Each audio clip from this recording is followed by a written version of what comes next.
दोस्तों, हरियाणा में एक कहावत है, घर में छोरा और गांव में ढिंढोरा।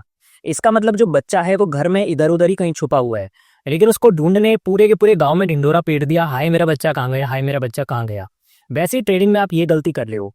आपके सामने ही है पेंडिंग ऑर्डर कंसेप्ट, लेकिन आप किस चीज के पीछे भाग रहे हो? Support, resistance, smart money concept, fair value gaps, order blocks, market structure, या फिर आप सब कुछ देख सकते हो EMA 20। चार्ट पैटर्न हो गया या फिर इनसाइड बार हो गया, फिबोनाची हो गया, इन सब चीजों के पीछे आप भागकर अपना टाइम वेस्ट कर रहे हो। आपको जो सीखना चाहिए वो आप सीख नहीं पा रहे। इसका रीजन यही है क्योंकि ये सारी चीजें एक प्रोडक्ट की तरह दिखाई जाती है कंप्लीटली, और ये चीज जो असली चीज है इसको कोई बताएगा नहीं, क्योंकि लोगों को एक तो पता नहीं, और जिसको पता है वो बताता नहीं, क्योंकि जितने भी अच्छे प्लेयर होते हैं वो इसी का यूज करके पैसा बनाते हैं। तो आज मैं इंडिया में सबसे पहली बार लेकर आया हूँ पेंडिंग ऑर्डर कंसेप्ट का कंप्लीट कोर्स, जो किसी भी चैनल पर देखने को नहीं मिलेगा। और यकीन से बोल सकता हूँ, ये कंसेप्ट सीखने के बाद आपके सारे कंसेप्ट क्लियर हो जाएंगे। इन कोर्सेज से कुछ भी नहीं होने वाला, ये आपने खुद ने देखा होगा कि आपने पैसा बनाया ये कोर्स करने के बाद। लेकिन मैं गारंटी से बोल सकता हूँ, पेंडिंग ऑर्डर कंसेप्ट बाप और फॉल सबका बाप है। एक बार आपने कर लिया, पैसा जरूर बनाओगे, क्योंकि मुझे पता है ये सारी चीज मैं अपने 8 साल के एक्सपीरियंस में सब कुछ कर चुका हूँ। मेरा पैसा इन चीजों को बिल्कुल करके नहीं बना। पैसा लूज हुआ, पैसा आया, पैसा लूज हुआ, सस्टेन नहीं कर पाया। रीजन क्या था? क्योंकि ये सारी चीज कन्वेंशनल है। ये बड़े बड़े प्लेयर्स को पता है। जो बड़े प्लेयर्स को पता है, आपको लगता है वो छोटी छोटी चीजों पर नजर नहीं रखते होंगे? बिल्कुल रखते हैं। जो पेंडिंग ऑर्डर कंसेप्ट है वो एक साइकोलॉजी है, इसलिए ये वीडियो को कंप्लीटली देखना। उसके बाद आप हर मार्केट में पैसा बना पाओगे। क्रिप्टो मार्केट हो, फॉरेक्स मार्केट हो, Indian market, Nifty, bank Nifty, कोई भी मार्केट हो, ऑल इन वन कोर्स है कंप्लीटली। सारे लेक्चर 1-2 वीक में आपको इसी चैनल पर देखने को मिल जाएंगे। एक कोर्स सब पे भारी। इसके बाद आपको कभी भी जिंदगी में कोर्स देखने की जरूरत पड़ेगी नहीं, ये मेरा वादा है। जो हमारा आज का टॉपिक है वो है system of pending order in demand and supply game, और इसको हम काफ़ी डीपली समझने वाले हैं। ठीक है, तो सबसे पहले हम शुरुआत करते हैं अपने system of pending order demand and supply game की कैंडल से। पहले हम कैंडल, नॉर्मल कैंडल्स को समझेंगे, फिर हम रूट कैंडल को समझेंगे, डीपली समझेंगे, डीपली टच करेंगे। देखिए, सबसे पहले हम बात करते हैं स्मॉल ग्रीन कैंडल की। अभी आपने ये देखा होगा, हम यूट्यूब के ऊपर सॉरी आपने अभी तक ये देखा होगा, जैसे स्मॉल जो ग्रीन कैंडल बनती है, वो स्मॉल ग्रीन कैंडल क्यों बनती है, ये आपने कभी सोचा? हमने जो पिछले सेशन है फर्स्ट क्लास के अंदर, हमने ये तो देखा था कि जो हमारी कैंडल बनती है उसके अंदर बॉडी पार्ट होती है, उसके अंदर विक पार्ट होता है। वो बॉडी पार्ट क्यों बनता है, विक पार्ट क्यों बनता है, ये तो हमको समझ आ गया। हमको ये भी समझ आ गया कि ग्रीन कैंडल क्यों बनती है। लेकिन ग्रीन कैंडल के बनने के पीछे का रीजन क्या है? अब ग्रीन कैंडल का आपको ये तो समझ आ गया था कि 5 रुपए पे अगर ओपन हो रही है तो 10 रुपए पे क्लोज हो रही है, ये तो क्लियर है। लेकिन जो ग्रीन कैंडल है वो ग्रीन ही क्यों बनी, ग्रीन ही क्यों बनी, उसको हम समझते हैं आज, और वो काफ़ी इंपॉर्टेंट है। देखिए, अगर हमको ट्रेडिंग करनी है ना, अगर आप मार्केट की बात करो, फॉरेक्स मार्केट की बात करो, क्रिप्टो की बात करो, कोई भी मार्केट हो, वहाँ पर एक ही चीज़ लागू होती है, वो होता है डिमांड एंड सप्लाई। और जो डिमांड एंड सप्लाई होता है ना, वो पूरा का पूरा गेम आधार है पेंडिंग ऑर्डर पे। जहाँ पर पेंडिंग ऑर्डर होगा ना, तभी प्राइस में मोमेंटम या फिर नीचे या ऊपर का मोमेंटम देखने को मिलेगा। जहाँ पर पेंडिंग ऑर्डर होगा ही नहीं, वहाँ से ना तो प्राइस अप जाएगा ना तो प्राइस डाउन जाएगा। इस कंसेप्ट को अच्छे से समझते हैं। इस कंसेप्ट को समझने के लिए हम बात करने वाले हैं एक एग्जाम्पल की। हम लेंगे कोविड-19 का एग्जाम्पल। ठीक है, अभी देखिए, आपने देखा होगा बिफोर कोविड, जब मार्केट में कोरोना आया था, उस कोरोना आने से पहले एक मास्क की कीमत कितने रुपए थी? 5 रुपए थी। 5 रुपए, 10 रुपए, मैक्स टू मैक्स 5 रुपए भी हम ले सकते थे, मिल जाता था। लेकिन जैसे ही कोविड स्टार्ट हुआ, तो यहाँ पर मैं क्या लिख रहा हूँ, हम पहली कैंडल को समझ रहे हैं। ठीक है, तो यहाँ पर मैं लेकर चल रहा हूँ, ये हो गया हमारा कोविड बिगिन। ठीक है जी। अब देखिए, जैसे ही हमारा कोविड स्टार्ट हुआ, कोविड हमारा, जब बिफोर कोविड की हम बात कर रहे हैं, उस टाइम पे जो हमारी मास्क की कीमत थी वो 5 रुपए थी। ठीक है, जैसे ही कोविड स्टार्ट हुआ, कोविड स्टार्ट होते ही हमारी मास्क की कीमत कितने रुपए हो गई? 10 रुपए हो गई, 15 रुपए हो गई। मतलब जैसे ही कोविड स्टार्ट हुआ, तो जो पहले वाली कीमत थी वो नहीं रही, प्राइस बढ़ना स्टार्ट हो गया। बढ़ना क्यों स्टार्ट हुआ? नॉर्मल सी बात है, आप एक चीज समझो कि शॉप पर जो पहले शॉप थी, अलग अलग मार्केट थी। अब मार्केट में कोविड के टाइम पर, अगर कोविड से पहले अगर मास्क लेने जाते, तो उस मास्क की जो कीमत थी वो 5 रुपए थी, और अगर बल्क में लेते तो 3-3, 4-4 रुपए में भी आपको मिल जाता अगर बल्क में लेते तो। लेकिन जैसे ही कोविड आया, वही सेम मास्क की कीमत 10 से 15 रुपए हो गई। ऐसा क्यों हुआ? क्योंकि लोगों की डिमांड बढ़ गई। पहले जो मास्क थे, पहले मास्क दुकान वालों के पास शॉप पे काफी सारे मास्क थे, उनके बल्कि सेल नहीं हो रहे थे। इसका मतलब हम कह सकते हैं कि उनके पास सप्लाई ज्यादा थी, कि मास्क तो सब दुकानों पे भर भर के मास्क थे, लेकिन लोग लेने वाले कम थे। अब लोग लेने वाले कम होंगे तो दुकानदार को क्या करना पड़ेगा कि सस्ते में सेल करना पड़ेगा। नॉर्मल सी बात है, उसकी मतलब वैल्यू गिर गई मास्क की कहीं ना कहीं। लेकिन जैसे ही कोविड-19 आया, भर भर के लोगों ने मास्क खरीदे। अब दुकानदार के जो पास सप्लाई थी, मतलब मास्क थे, वो कम रह गए। कम क्यों रह गए? क्योंकि लोगों को तो बहुत सारे मास्क चाहिए थे ना। इतने सारे मास्क चाहिए थे कि जो दुकानदार पहले बेच नहीं पा रहा था, अब उसके पास इतने कम मास्क हो गए कि वो कह रहा है भाई मेरे को तो सप्लाई कहीं से लाकर दे दो। कहीं ना कहीं जिस दुकानदार के पहले मास्क नहीं बिक रहे थे, अब इतने मास्क बिकने स्टार्ट हो गए कि दुकानदार के पास ही मास्क कम रह गए। इस सिचुएशन के अंदर हमारी डिमांड बढ़ गई, और जब डिमांड बढ़ती है हमारी कभी भी, तब प्राइस वहां से ऊपर चला जाता है। आपने क्लियरली देखा, जैसे ही कोविड आया, पहले क्या था, 5 रुपए का मास्क था। ठीक है, 5 रुपए का मास्क था। कोविड आया, मतलब क्या, कोविड आने का मतलब क्या है कि मास्क की डिमांड बढ़ी ना, तो 5 रुपए से 10 रुपए का मास्क हुआ। जैसे ही कोविड और आया तो 10 रुपए से प्राइस 20 रुपए हुआ। और जब एक पीक टाइम चल रहा था, उस टाइम क्या पता 30-30, 40-40 रुपए में भी सेल होना स्टार्ट हो गया। तो हम कह सकते हैं कि डिमांड बढ़ने से प्राइस बढ़ती है। और जैसे ही कोविड गया, अब मास्क लेने तो आपको सस्ता मिलेगा, क्योंकि अब मास्क ज़्यादा सेल ही नहीं हो रहे हैं, लोगों को ज़रूरत ही नहीं है। पहले तो सभी मास्क लगा लगा के घूम रहे थे, लेकिन आज कोई भी मास्क लगा के नहीं घूम रहा। तो आज जो उसकी कीमत है वो अगेन गिर चुकी है, क्योंकि अब दुकानदार के पास अगेन बहुत सारा मास्क का भंडार तो है, लेकिन लोग लेने वाले नहीं है। पहले जो शॉप वाला था वो 30-30 रुपए में बेच रहा था, क्या पता वो दे भी नहीं रहा था, इतना उसके पास शॉर्टेज चल रही थी। लेकिन आज के टाइम जाओगे तो अगेन सप्लाई उसके पास ज़्यादा है। जब सप्लाई ज़्यादा हो जाती है तो मास्क की तो प्राइस की कीमत गिर जाती है। ठीक है। और जब डिमांड बढ़ जाती है किसी प्रोडक्ट की, सिर्फ मास्क की बात नहीं है, कोई भी प्रोडक्ट हो, फिर कोई मोबाइल फ़ोन हो आपका, कोई लैपटॉप हो, कोई टैब हो, या फिर कुछ भी हो, जिस चीज़ की मार्केट के अंदर डिमांड बढ़ती है उसका प्राइस ऊपर जाने लगता है। फिर वो मार्केट में कोई फ्रूट क्यों ना हो, जिसकी डिमांड बढ़ेगी उसका प्राइस अप चला जाता है। ठीक है। काफ़ी ज़्यादा डिमांड होने पर प्राइस अप जाता है, और जब सप्लाई ज़्यादा हो जाती है तो प्राइस डाउन आ जाता है। अब देखिए, हम इस सिचुएशन को समझते हैं कोविड बिगिन। सबसे पहले 2020 के आसपास हमारा कोविड स्टार्ट हुआ। कोविड बिगिन को समझते हैं कि कोविड जस्ट आया ही था। ठीक है। तो उसके लिए सबसे पहले हम लेते हैं, लिखते हैं यहाँ पर, mask buying orders is equal to 50 crore. ठीक है। अब देखिए, जो मास्क था ना, उसका ऑर्डर लगा, कितने का ऑर्डर लगा? 50 करोड़ का। 50 करोड़ की मतलब डिमांड है, हम कह सकते हैं। हम कह सकते हैं कि अगर मास्क बाइंग ऑर्डर है, मान के चलो आपको मास्क खरीदना है, बहुत बड़ी क्वांटिटी में खरीदना है, तो आपने क्या किया, मास्क का एक बाइंग का ऑर्डर लगाया। बाइंग का ऑर्डर लगाया मास्क का, मतलब आपको बाय करने हैं। अगर आपको बाय करने हैं तो आपकी डिमांड है मास्क की, तभी आपको बाय करने हैं। तो मैंने यहाँ पर लिखा है mask buying order equal to 50 crore demand. आपकी 50 करोड़ की डिमांड है। अब आपको मास्क खरीदने तो 50 करोड़ की डिमांड है, और खरीदने किससे है? कोई सेल करेगा तभी खरीद पाओगे। स्टॉक मार्केट का एक नियम है, अगर आपको बाइंग करना है ना तो कोई सेलर होना चाहिए, अगर आपको सेल करना है तो कोई बायर होना चाहिए। अगर आपको कोई भी स्टॉक बाय करना है ना, तो कोई सेल करेगा, दूसरी दूसरी पार्टी, तब आप उसको बाय कर सकते हो। ठीक है। अगर आप मार्केट में फ्रूट लेने जा रहे हो, ऐसा थोड़ी है कि कहीं से भी फ्रूट तोड़ लिया आपने। आप मार्केट में जाओगे, किसी भी रेडी शॉप पे कहीं ना कहीं जाओगे, आसपास शॉप पे जाओगे, जाने के बाद बोलोगे भैया मुझे टमाटर चाहिए, मुझे करेला चाहिए, या फिर मुझे कोई फ्रूट चाहिए, मैंगो चाहिए, तो आप उसको पे करोगे, वो आपको दे देगा। वैसे ही मार्केट के अंदर चलता है कि मार्केट में अगर कोई सेल करेगा तभी आप बाय कर सकते हो। ठीक है। अगर आपको सेल करना है तो कोई बाय करेगा तभी वो सेल हो पाएगा। तो यहाँ पर क्या है कि मास्क बाइंग ऑर्डर, आपने एक मास्क का बाइंग ऑर्डर लगाया 50 करोड़ का। अब यहाँ क्या हुआ, मास्क सेलिंग ऑर्डर, मास्क का सेलिंग का कितने का ऑर्डर लगा यहाँ पर 40 करोड़ का। ठीक है। हम बोल सकते हैं सप्लाई, बोल सकते हैं हम सप्लाई, कि मास्क का जो बाइंग ऑर्डर था उसमें आपने क्या एक ऑर्डर लगाया, आपकी डिमांड थी।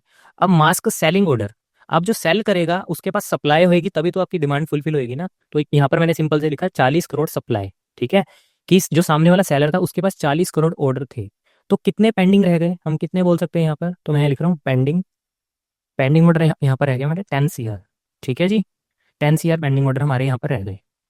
अब आप इस चीज़ को समझो कि 50 करोड़ का हमारा ऑर्डर लगा था, 50 करोड़ के ऑर्डर लगने के बाद 40 करोड़ का सेलिंग का ऑर्डर लगा, मतलब सप्लाई का ऑर्डर लगा। आपकी डिमांड थी 50 करोड़ की, 40 करोड़ की सप्लाई आपको मिल चुकी है, मतलब 10 करोड़ का जो आपकी डिमांड है वो अभी भी पेंडिंग है। अगर एक डायरेक्ट शब्दों में बोलूँ, आपको चाहिए थे 50 करोड़ के मास्क, 40 करोड़ के मास्क तो आपने अलग अलग शॉप से खरीद के 40 करोड़ के मास्क आपकी सप्लाई पूरी हो गई, लेकिन 10 करोड़ के मास्क अभी भी आपकी जो डिमांड है वो पेंडिंग है। जब आपकी डिमांड पेंडिंग रह जाती है, उस सिचुएशन के अंदर प्राइस ऊपर चला जाता है। ठीक है। हम ये भी बोल सकते हैं, जैसे हमने पहले समझा था ना, एक ग्रीन कैंडल का निर्माण हो रहा है। इस ग्रीन कैंडल का निर्माण क्यों हो रहा है? क्योंकि कहीं ना कहीं वहां पर पेंडिंग ऑर्डर है। जहां पर कोई भी पेंडिंग ऑर्डर नहीं होगा ना, तो ना तो प्राइस अप जा सकती, ना तो प्राइस डाउन जा सकती। अगर 50 करोड़ का आपने बाइंग ऑर्डर लगाया, आपकी डिमांड है 50 करोड़ की, तो 50 करोड़ का आपने बाइंग ऑर्डर लगाया, लेकिन अगर आपको सेलर भी 50 करोड़ का मिल गया, मतलब सेलिंग ऑर्डर भी आपको 50 करोड़ का सामने से मिल गया, आपकी जो सप्लाई थी सामने से सप्लाई थी वो आपको 50 करोड़ की मिल गई, तो आपकी डिमांड फुलफिल हो गई। जब आपकी डिमांड फुलफिल हो जाएगी ना, इस ग्रीन कैंडल का निर्माण हो ही नहीं सकता, ना तो रेड कैंडल का निर्माण हो सकता, ना तो ग्रीन कैंडल का निर्माण हो सकता। ग्रीन और रेड कैंडल के निर्माण के पीछे, फॉर्मेशन के पीछे सिर्फ एक कारण है, वहां पर पेंडिंग ऑर्डर का होना। इस सिचुएशन में आप समझ सकते हो 10 करोड़ के पेंडिंग ऑर्डर थे, तो हम ये भी कह सकते हैं कि इस कैंडल, अगर ये कैंडल 5 रुपए पे ओपन हुई है ना, तो ये कैंडल यहां पर जाकर 10 रुपए पे क्लोज हुई है। ठीक है, 5 रुपए पे कैंडल का ओपन होना, 10 रुपए पे क्लोज होना। इस वजह से 5 रुपए है ना, इस वजह से इसमें 5 रुपए का पॉजिटिव डिफरेंस देखने को मिला है, क्योंकि 10 करोड़ यहाँ पर पेंडिंग ऑर्डर थे। अगर यहाँ पर कोई भी पेंडिंग ऑर्डर नहीं होते ना, तो ये डिफरेंस बन ही नहीं पाता कैंडल के अंदर, कैंडल बन ही नहीं पाती ग्रीन। ये तो होगी कोविड बिगिन की बात, की कोविड स्टार्ट हुआ। अब जान लेते हैं कोविड पीक की बात। अभी देखिए, ये वो वक्त है जहां पर कोविड पीक पे था। ठीक है जी, तो यहां पर सिंपल मैं लिख रहा हूं, mask buying orders 50 CR and mask, यहाँ पर डिमांड, हमारी डिमांड है, नॉर्मल सी बात है, तभी हम बाय कर रहे हैं ऑर्डर को, मास्क को। मास्क सेलिंग ऑर्डर्स, यहाँ पर जो इस बार 20 करोड़, पिछली बार कितने थे, हमने 50 करोड़ का पिछली बार ऑर्डर लगाया था जब कोविड स्टार्ट हुआ था, तो हमको 40 करोड़ की सप्लाई मिल गई। ठीक है, उसमें से हमारे 10 करोड़ पेंडिंग ऑर्डर रहे थे, इस वजह से प्राइस यहाँ से ऊपर चली गई। लेकिन इस बार हमने, जब कोविड पीक पे चल रहा था, उस टाइम हमने 50 करोड़ का ऑर्डर लगाया, और जो सामने सेलिंग ऑर्डर थे वो हमको 20 करोड़ के मिले। मतलब क्या है, जो सामने से मास सेल करने वाला था, जो सप्लाई थी, वो हमको 20 करोड़ की मिली। तो मैं कह सकता हूँ supply is equal to 30 CR। ठीक है जी, तो अब देखो यहाँ पर क्या हुआ, मास्क बाइंग ऑर्डर 50 करोड़ की डिमांड थी हमारी, मास्क सेलिंग ऑर्डर जो सामने से सेल कर रहा था उसके पास 20 करोड़ की सप्लाई थी, उसके पास 20 करोड़ की सप्लाई थी। पेंडिंग ऑर्डर 30 करोड़, मतलब 50 करोड़ का ऑर्डर लगाया, लेकिन आपको 20 करोड़ ही ऑर्डर मिल पाए, 20 करोड़ के ही मास्क आपको मिल पाए, मतलब 30 करोड़ के जो मास्क है उसकी डिमांड अभी भी पेंडिंग है। जो आपकी डिमांड पेंडिंग है, इस वजह से प्राइस वहां से ऊपर चला जाता है। हम ये भी बोल सकते हैं कि अगर ये कैंडल 5 रुपए पे ओपन हुई है, तो ये कैंडल यहाँ जाके 20 रुपए पे क्लोज हो गई। ठीक है, ये कैंडल 20 रुपए पे क्लोज हो गई। यहाँ पर मैं एक चीज और लिखना चाहूंगा, नोट, इसको अच्छे से रीड करना। इस एरिया पे एक नोट लिख देता हूं मैं, if demand is equal to supply then price will not go up और डाउन, सिंपल। ठीक है, इसको हाईलाइट कर देते हैं, इस नोट को याद रखना कि जब भी डिमांड और सप्लाई इक्वल होगी ना, ना तो प्राइस डाउन जाएगी ना तो प्राइस अप जाएगी। यहाँ पर पेंडिंग ऑर्डर थे 10 करोड़, यहाँ पर पेंडिंग ऑर्डर है 30 करोड़, ज्यादा पेंडिंग ऑर्डर हो रहे हैं, इस वजह से प्राइस के अंदर ज्यादा डिफरेंस देखने को मिल रहा है। 5 रुपए पे ओपन होना, 20 रुपए पे क्लोजिंग होना, 15 पॉइंट का यहाँ पर पॉजिटिव डिफरेंस है, यहाँ पर 5 पॉइंट का पॉजिटिव डिफरेंस है, इसी वजह से, क्योंकि यहाँ पर कम पेंडिंग ऑर्डर थे और यहाँ पर ज्यादा पेंडिंग ऑर्डर थे। अब समझते हैं हम तीसरी सिचुएशन को, रेड कैंडल की तीसरी फेज, कोविड के तीसरे फेज को हम समझते हैं यहाँ पे। ठीक है, कोविड डिक्रीजिंग, यह है तीसरा फेज, इसको हम समझते हैं। अब आप देखिए यहाँ पर, अभी हमने क्या किया था, इस सिचुएशन के अंदर मास्क बाइंग का ऑर्डर था, सिंपल है। इस सिचुएशन के अंदर हमारा क्या हो जाएगा, यहाँ पर मास्क सेलिंग का ऑर्डर हो जाएगा। ठीक है, सिंपल है, mask selling orders 50 CR supply, mask buying orders is equal to 40 CR equal to demand. ठीक है जी, इसका क्या मतलब है, सिंपल, यहाँ पर जो मास्क थे वहां पर हम खरीदने वाले थे, मतलब हम थे जो किसी को खरीदना था मास्क, उसने ऑर्डर लगाया था।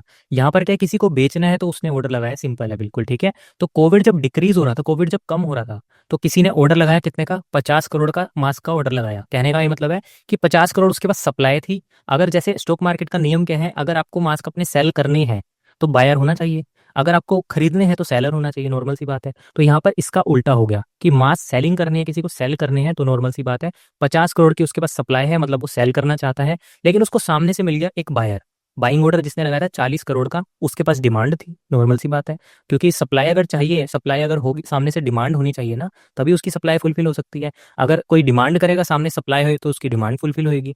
तो नॉर्मल सी बात है, यहाँ पे पेंडिंग ऑर्डर्स हमारे यहाँ पर रह गए कितने, 10 CR। ठीक है जी, यहाँ पर हमारे 10 CR के पेंडिंग ऑर्डर रह गए।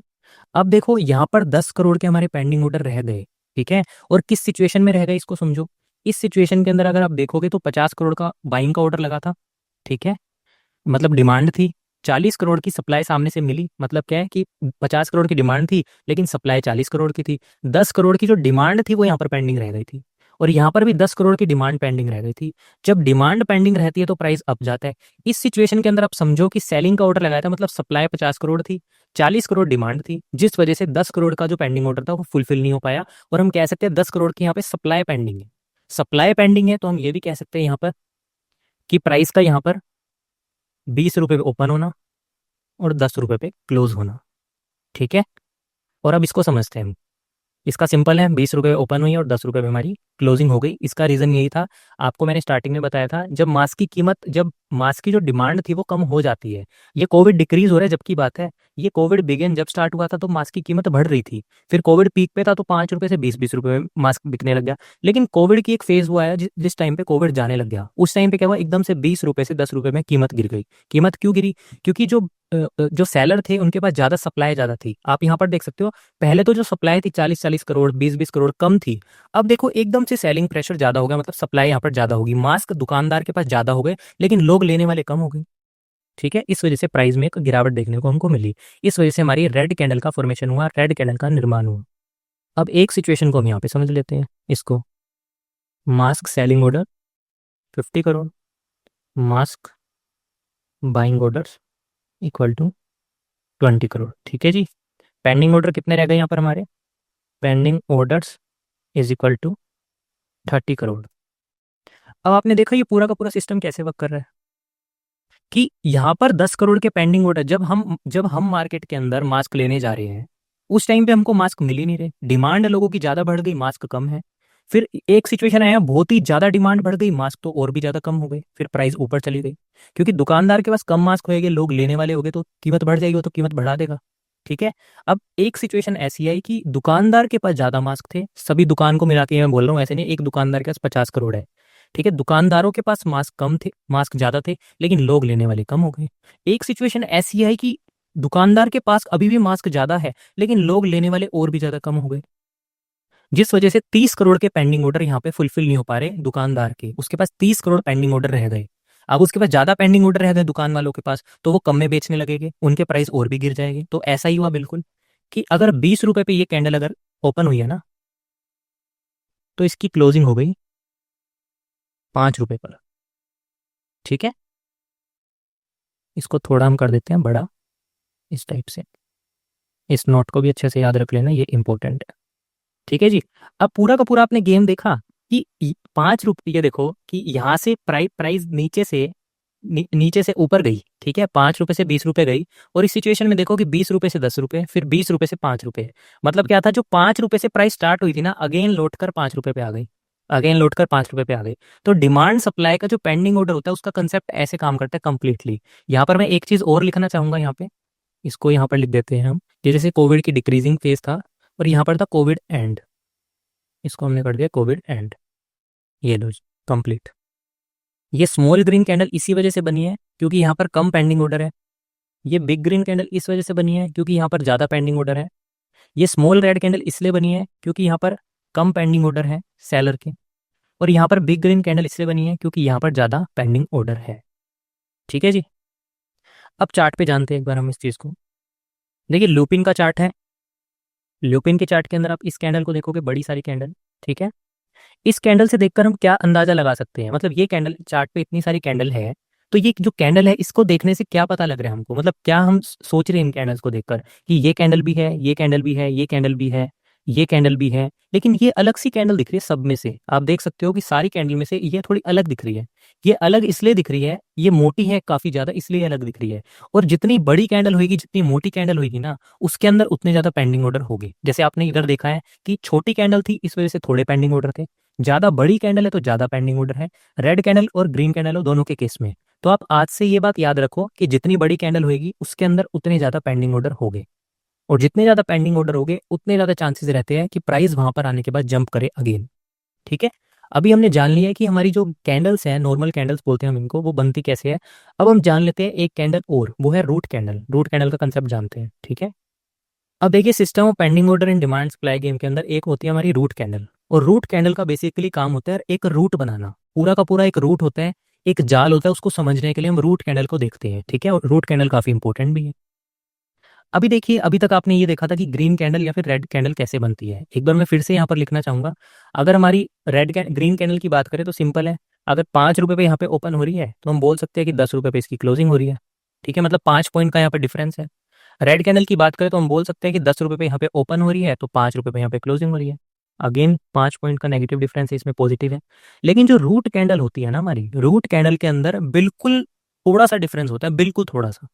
कितना डिफरेंस हम बोल सकते हैं? हम बोल सकते हैं कि अगर रूट कैंडल 5 रुपए पे ओपन हुई है ना, तो 6 रुपए पे या फिर 5.5 रुपए पे मैक्स टू मैक्स क्लोज हुई है। मतलब इसमें बहुत ज्यादा थोड़ा डिफरेंस होता है। इस थोड़े डिफरेंस की वजह से ही हम रूट कैंडल को रूट कैंडल बोलते हैं, ठीक है। अब देखिए मार्केट में रूट कैंडल के अलग अलग नाम है। इसको एज अ बेस कैंडल बोला जाता है, डोजी कैंडल बोला जाता है, और भी काफी सारे नाम हैं।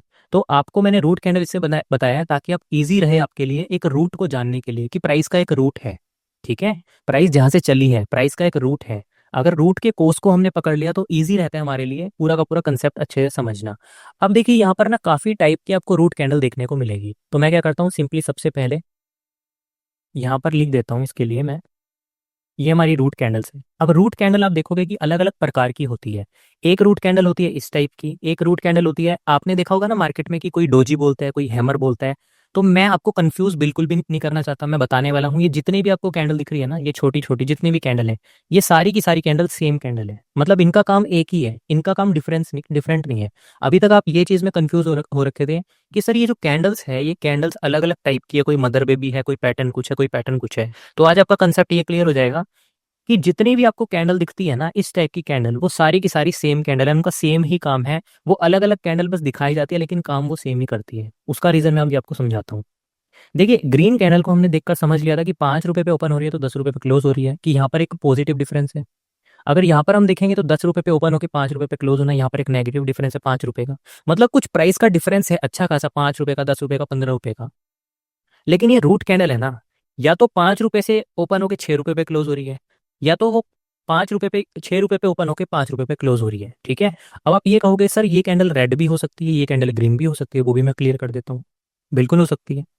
लेकिन यहाँ पर मैंने ब्लैक इसलिए ही बनाई है इन कैंडल्स को, मैं ग्रीन और रेड भी बना सकता था। अगर आप चार्ट पे देखोगे तो इस टाइप की रूट कैंडल आपको जो दिख रही है, इसके अंदर आपको ग्रीन भी दिख रही है, ये देखो, ये ग्रीन भी है और ये हमारी रेड भी है, बिल्कुल। लेकिन यहाँ पर मैंने सिर्फ और सिर्फ ब्लैक को क्यों रखा? ब्लैक को मैं इसलिए रखा क्योंकि काम इनका एक ही है। काम इनका क्या है? एक है कि इसके अंदर हमने देखा कि डिमांड का बढ़ जाना, ग्रीन कैंडल के अंदर। रेड कैंडल के हमने अंदर देखा कि डिमांड सप्लाई का बढ़ जाना, सिंपल है। लेकिन जो ये रूट कैंडल है ना, इसके अंदर डिमांड और सप्लाई इक्वल होती है। हम ये कह सकते हैं डिमांड सप्लाई का ऑलमोस्ट इक्वल होना, कि प्राइस के अंदर ज्यादा डिफरेंस ना रहना। 5 रुपए पे ओपन होना, 6 रुपए पे क्लोज होना, या फिर 6 रुपए पे ओपन होना, 5 रुपए पे क्लोज होना। या हम ये भी कह सकते हैं कि 1 रुपए पे ओपन होना, 2 रुपए पे क्लोज होना, ठीक है। या फिर बोल सकते हैं 1 रुपए पे ओपन होना, 3 रुपए पे क्लोज होना। और कभी कभार तो ऐसी सिचुएशन आती है कि 1 रुपए पे ओपन होना और 1 रुपए पे ही क्लोज होना, ठीक है। मतलब प्राइस के अंदर जो पॉजिटिव या नेगेटिव डिफरेंस है बहुत ज्यादा कम देखने को मिलना। और वो पता कैसे लगेगा आपको, रूट कैंडल को पहचानना कैसे है, उसके लिए एक फॉर्मूला है। वो फॉर्मूला भी मैं आपके लिए लिख देता हूँ यहाँ पर। The body of the candle stick should be less than 50% of the total candle range. कि जो पूरी की पूरी कैंडल है, देखो कैंडल की रेंज क्या होती है इसको समझो। यहाँ से लेके इस पार्ट से लेके इस पार्ट तक ये कैंडल की पूरी रेंज होती है। अगर मैं ग्रीन कैंडल की बात करूँ तो यहाँ से लेके यहाँ तक की ये पूरी की पूरी कैंडल की रेंज होती है। तो इसमें क्या है कि पूरी की पूरी जो कैंडल की रेंज है, उस कैंडल की रेंज के अंदर 50% से ज्यादा पार्ट वीक पार्ट होना। The body of the candle stick should be less than, ये भी हम कह सकते हैं कि 50% पार्ट पूरी कैंडल का ज्यादातर वीक पार्ट होना। या हम ये भी कह सकते हैं कि पूरी कैंडल का 50% से कम पार्ट बॉडी होना, ठीक है। ये हमारी कहलाती है रूट कैंडल। बिल्कुल क्लियर है। आप यहाँ पर देख सकते हो कि 50, ये देखो कितना ज्यादा पार्ट है विक का, 50% से ज्यादा पार्ट है, ठीक है। इसके अंदर देखो बॉडी पार्ट 50% से कम है, 50% से कम है, 50% से कम है। यहाँ पर भी आप देखोगे पूरी कैंडल की रेंज से जो बॉडी पार्ट है इसके अंदर का, वो 50% से कम है। जब पूरी कैंडल की रेंज में 50% से भी कम पार्ट होगा ना बॉडी का, उसको हम रूट कैंडल बोलेंगे, ठीक है। अब रूट कैंडल की कोई परिभाषा नहीं होती कि यार sir green candle red candle, नहीं। आज से आपको रूट कैंडल को रूट कैंडल के नजरिए से ही देखना है, रेड और ग्रीन कैंडल के नजरिए से बिल्कुल नहीं देखना, क्योंकि वहां पर कंफ्यूज हो जाओगे। डिमांड सप्लाई के गेम के अंदर हमको अगर अच्छे से प्रॉपर एंट्री एग्जिट मार्क करनी है, वहां पर आप कर नहीं पाओगे। इस वजह से इसको मैंने ब्लैक बनाई, ताकि आप डिफरेंस ना करो कि ये ग्रीन है ये रेड है। आपको जहां पर दिखेगी कि बॉडी कम है 50% से पूरी कैंडल की रेंज के अंदर, वहां पर सिंपली वो रूट कैंडल कहलाएगी हमारी। ठीक है। एक चीज और मैं लिख देता हूँ यहाँ पर हम एक चीज और लिख देते हैं, mask buying orders is equal to 50 CR। मतलब कुछ भी लिख सकते हैं यहाँ पे तो हम, क्योंकि रूट कैंडल है। यहाँ पर जैसे मैंने लिख दिया डिमांड, ठीक है, 50 करोड़ की डिमांड, और mask buying orders 49 CR supply. Pending कितने रह गए? पेंडिंग रह गए हमारे यहाँ पर 1 CR। देखो, अब आपने इस चीज को देखा कि ये रूट कैंडल क्यों बनी है। रूट कैंडल सिर्फ इसी वजह से बनी है। हमने पहले क्या देखा था कि प्राइस ऊपर इसलिए जा रही थी क्योंकि ज्यादा पेंडिंग ऑर्डर थे, 10 करोड़ के, 20 करोड़ के, 30 करोड़ के, 50 करोड़ के, हो सकता है 100 करोड़ के भी हो, जिस वजह से और भी प्राइस ऊपर चली जाए। लेकिन ये रूट कैंडल के बनने के पीछे का ये है क्योंकि डिमांड सप्लाई का ऑलमोस्ट यहाँ पर इक्वल हो जाना। हम ये भी नहीं कह सकते कि डिमांड सप्लाई बिल्कुल इक्वल हो गई, क्योंकि बिल्कुल इक्वल होगी ना तो वहां पर तो रूट कैंडल बनेगी ही नहीं, वहां पर तो प्राइस का कोई डिफरेंस ही नहीं आएगा। हम ये कह सकते हैं कि यहाँ पर आप देखो ना, जैसे मैंने बोला था कि 1 रुपए पे ओपन हो रही है तो 1 रुपए पे ही क्लोज हो रही है। उस सिचुएशन में हम बोल सकते थे कि बिल्कुल डिमांड सप्लाई एकदम इक्वल हो गई। लेकिन इन सिचुएशन के अंदर नहीं बोल सकते, जहां पर बॉडी का ओपन और क्लोजिंग डिफरेंस है थोड़ा प्राइस में। हो सकता है कुछ पैसों में डिफरेंस हो सकता है कि कुछ पॉइंट्स में डिफरेंस हो, जहां पर भी थोड़ा सा भी डिफरेंस होगा वहां पर हम कह सकते हैं कि डिमांड सप्लाई का ऑलमोस्ट इक्वल हो जाना। जैसे इस सिचुएशन में आप समझो कि 50 करोड़ का बाइंग ऑर्डर लगा, लेकिन 49 करोड़ का जो ऑर्डर था उसका फुलफिल हो गया, क्योंकि सेलिंग प्रेशर जो सामने से, यहाँ पर मैंने गलती से बाइंग लिख दिया, मैं इसको सही करके लिख देता हूँ सेलिंग। तो मास्क बाइंग ऑर्डर 50 करोड़ का लगाया, डिमांड थी। मास्क सेलिंग ऑर्डर सप्लाई थी कितने, 49 करोड़ की, तो पेंडिंग 1 करोड़ का ऑर्डर पेंडिंग रह गया। अब 1 करोड़ का पेंडिंग ऑर्डर रह गया तो वो बहुत कम पेंडिंग ऑर्डर है, जिस वजह से हमारा रूट कैंडल का यहाँ पर निर्माण हो गया। ठीक है। जो हमारी बड़ी कैंडल होगी ना उसके अंदर ज्यादा डिफरेंस हमको देखने को मिलेगा, पॉजिटिव और नेगेटिव। लेकिन रूट कैंडल की जो बॉडी होती है उसमें ओपनिंग और क्लोजिंग बहुत ज्यादा कम देखने को मिलेगी, इस वजह से रूट कैंडल का वहां पर निर्माण होता है। अब देखिए, रूट कैंडल आपको क्लियर हो चुकी है कि 50% की टोटल जो कैंडल की रेंज है उससे कम उसकी बॉडी होनी चाहिए। ठीक है। और आपने ये भी देख लिया कि रूट कैंडल बनती क्यों है, क्योंकि वहां पर जो पेंडिंग ऑर्डर होते हैं वो बहुत ज्यादा कम होते हैं, ऑलमोस्ट डिमांड सप्लाई इक्वल होती है, ये हम मानकर चल सकते हैं। अब हम जान लेते हैं चार्ट के ऊपर रूट कैंडल्स को साथ साथ में। अभी आपने ग्रीन कैंडल देखी है ना, इसका ग्रीन कैंडल का ओपन और हाई हम सबसे पहले देखते हैं। ठीक है। ओपन इस ऊपर आपको दिखेगा, ये चार चीजें आप देख लो यहाँ पे। इसका ओपन है हमारा 1587 का, 1587 पे यहाँ पे ओपनिंग हुई है और क्लोजिंग हुई है जाकर यहाँ पे हमारी 1630 पे। ठीक है जी। अब रेड कैंडल को देखो, ओपनिंग कितने पे है, 1645 यहाँ पे हुई है, 1645 की ऑलमोस्ट, और क्लोजिंग हुई है यहाँ पर जाकर कितने की, 1607। अब देखो, इसके अंदर काफी ज्यादा डिफरेंस देखने को मिला ना, कि ओपनिंग यहाँ होना 1500 के आसपास और क्लोजिंग यहाँ पर जाकर होना 1600 के आसपास, मतलब काफी डिफरेंस है प्राइस में। और रेड कैंडल की बात करें तो 1650 के पास ओपनिंग होना, फिर नीचे आकर 1600 पे आना, तो यहाँ पर भी काफी डिफरेंस है। अब इस रूट कैंडल को आप देखो, इसकी ओपनिंग कहाँ है यहाँ पर 1627 पे और क्लोजिंग कहाँ है 1630 पे, मतलब 10-20 पॉइंट का डिफरेंस है, बहुत कम डिफरेंस है। और आप देख सकते हो इस रूट कैंडल के अंदर की बॉडी पार्ट तो कम है, पूरी कैंडल की रेंज देखो। ये ऊपर की एक लाइन मैंने हॉरिजॉन्टल लाइन यहाँ से रखी इसके ऊपर, इसके ऊपर, और एक मैं रख रहा हूँ नीचे की ओर। अब ये कैंडल की पूरी रेंज है। इस कैंडल की रेंज में अगर यहाँ से लेके यहाँ तक की बॉडी होती तो हम इसको कैंडल कंसीडर कर सकते थे। अब ये रूट कैंडल के अंदर कंसीडर होगी, क्योंकि इसकी जो पूरी की पूरी रेंज है उसके अंदर 50% से भी कम पार्ट बॉडी पार्ट है, इस वजह से। और सेम अगर इस वाली कैंडल को भी हम समझे, इस वाली कैंडल को ये देखो, इसके अंदर भी आप देखोगे यहाँ से लेके यहाँ तक की जो पूरी कैंडल की रेंज है उसमें 50% से भी कम, पूरी रेंज के अंदर से 50% से भी कम पार्ट बॉडी पार्ट है, इस वजह से हम रूट कैंडल इसको बोलते हैं। और जहां पर भी रूट कैंडल बनती है इसका मतलब है डिमांड सप्लाई का ऑलमोस्ट वहां पर इक्वल हो जाना। ठीक है जी। अब दोस्तों, हमने रूट कैंडल को भी जान लिया और हमने साथ साथ के अंदर हमारी जो कैंडल्स होती है नॉर्मल, बड़ी कैंडल छोटी कैंडल, उसको भी जान लिया। अब हम जान लेते हैं कि रूट कैंडल का काम क्या होता है और साथ में बड़ी और छोटी कैंडल का काम क्या होता है, जो काफी इंपॉर्टेंट है। अभी देखिए आप, ये रूट कैंडल है। अब एक चीज मैं आपको समझाना चाहूंगा, यहाँ पे इसको रिमूव करता हूँ सबसे पहले मैं। ठीक है, इसको हटा दिया मैंने, सिर्फ इसको देखो, इस रूट कैंडल को। क्या आप रूट कैंडल से कुछ पता लगा पा रहे हो? अगर आपको पूरा का पूरा चार्ट क्लीन करके दे दिया जाए, अगर मान के चलो इस कैंडल को देखो आप, इस कैंडल को, ये रूट कैंडल है, ठीक है। इस रूट कैंडल से आप कुछ पता लगा पा रहे हो? इस रूट कैंडल को देखने से कुछ पता लग रहा है? बस ये पता लग रहा है कि रूट कैंडल बनी है, हम कुछ पता तो नहीं लगा पा रहे। हम तो कह रहे हैं डिमांड सप्लाई इक्वल हुई है, यही बोल रहे हैं। लेकिन इक्वल होने के बाद क्या हुआ है, कुछ पता थोड़ी लगा रहे हैं। देखो ये जो रूट कैंडल है ना, इस रूट कैंडल से कभी भी हम कुछ पता नहीं लगा सकते, लेकिन रूट कैंडल के जो बाद कैंडल बन रही है उससे हम पता लगा सकते हैं कि इस रूट कैंडल के अंदर क्या गेम हुआ है। अब देखो, रूट कैंडल के बाद एक ग्रीन कैंडल का फॉर्मेशन होना, एक ग्रीन कैंडल का बनना। अब हम कह सकते हैं कि रूट कैंडल के अंदर जो भी फाइट हुई, जो भी डिमांड सप्लाई इक्वल हुई, बायर सेलर की फाइट हुई, उसका नतीजा ये निकला है कि यहाँ पर बायर विन विन सिचुएशन में रहे।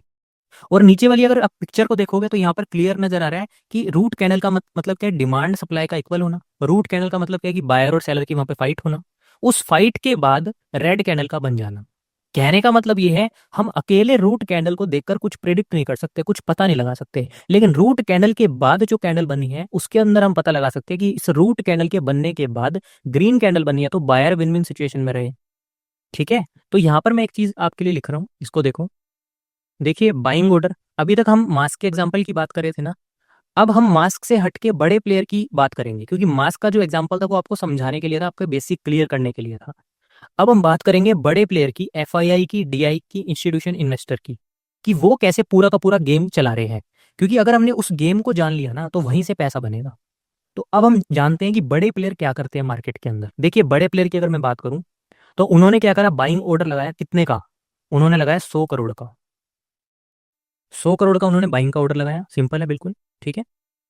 100 करोड़ के बाइंग के बाद फुलफिल ऑर्डर्स, कितने करोड़ फुलफिल हुए उनके ऑर्डर? अब नॉर्मल सी बात है, मैंने आपको बताया था कि रूट कैंडल बनने के बाद, रूट कैंडल का मतलब क्या है कि बायर और सेलर का इक्वल होना, लेकिन रूट कैंडल के बाद जो कैंडल बन रही है उनसे हम प्रिडिक्ट कर सकते हैं कि रूट कैंडल के अंदर क्या गेम हुआ है।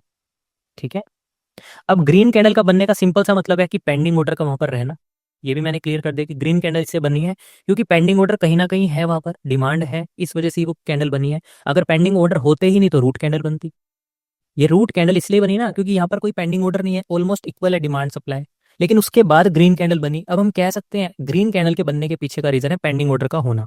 तो जो बड़े प्लेयर है बाइंग ऑर्डर, उन्होंने 100 करोड़ का एक बाइंग का ऑर्डर लगाया, उसमें से जो फुलफिल हुए ऑर्डर उनके हुए 70 करोड़, 70 CR। ठीक है, 70 करोड़ ऑर्डर फुलफिल हो गए। और पेंडिंग कितने रहे वो हम लिख देते हैं यहाँ पे, पेंडिंग रहे 30 करोड़, नॉर्मल सी बात है। अब 30 करोड़ पेंडिंग रहे हैं, उस पेंडिंग रहने के बावजूद ही इस कैंडल का निर्माण हुआ है। अगर यहाँ पे ऑर्डर पेंडिंग ही नहीं रहते तो ये कैंडल बनती नहीं।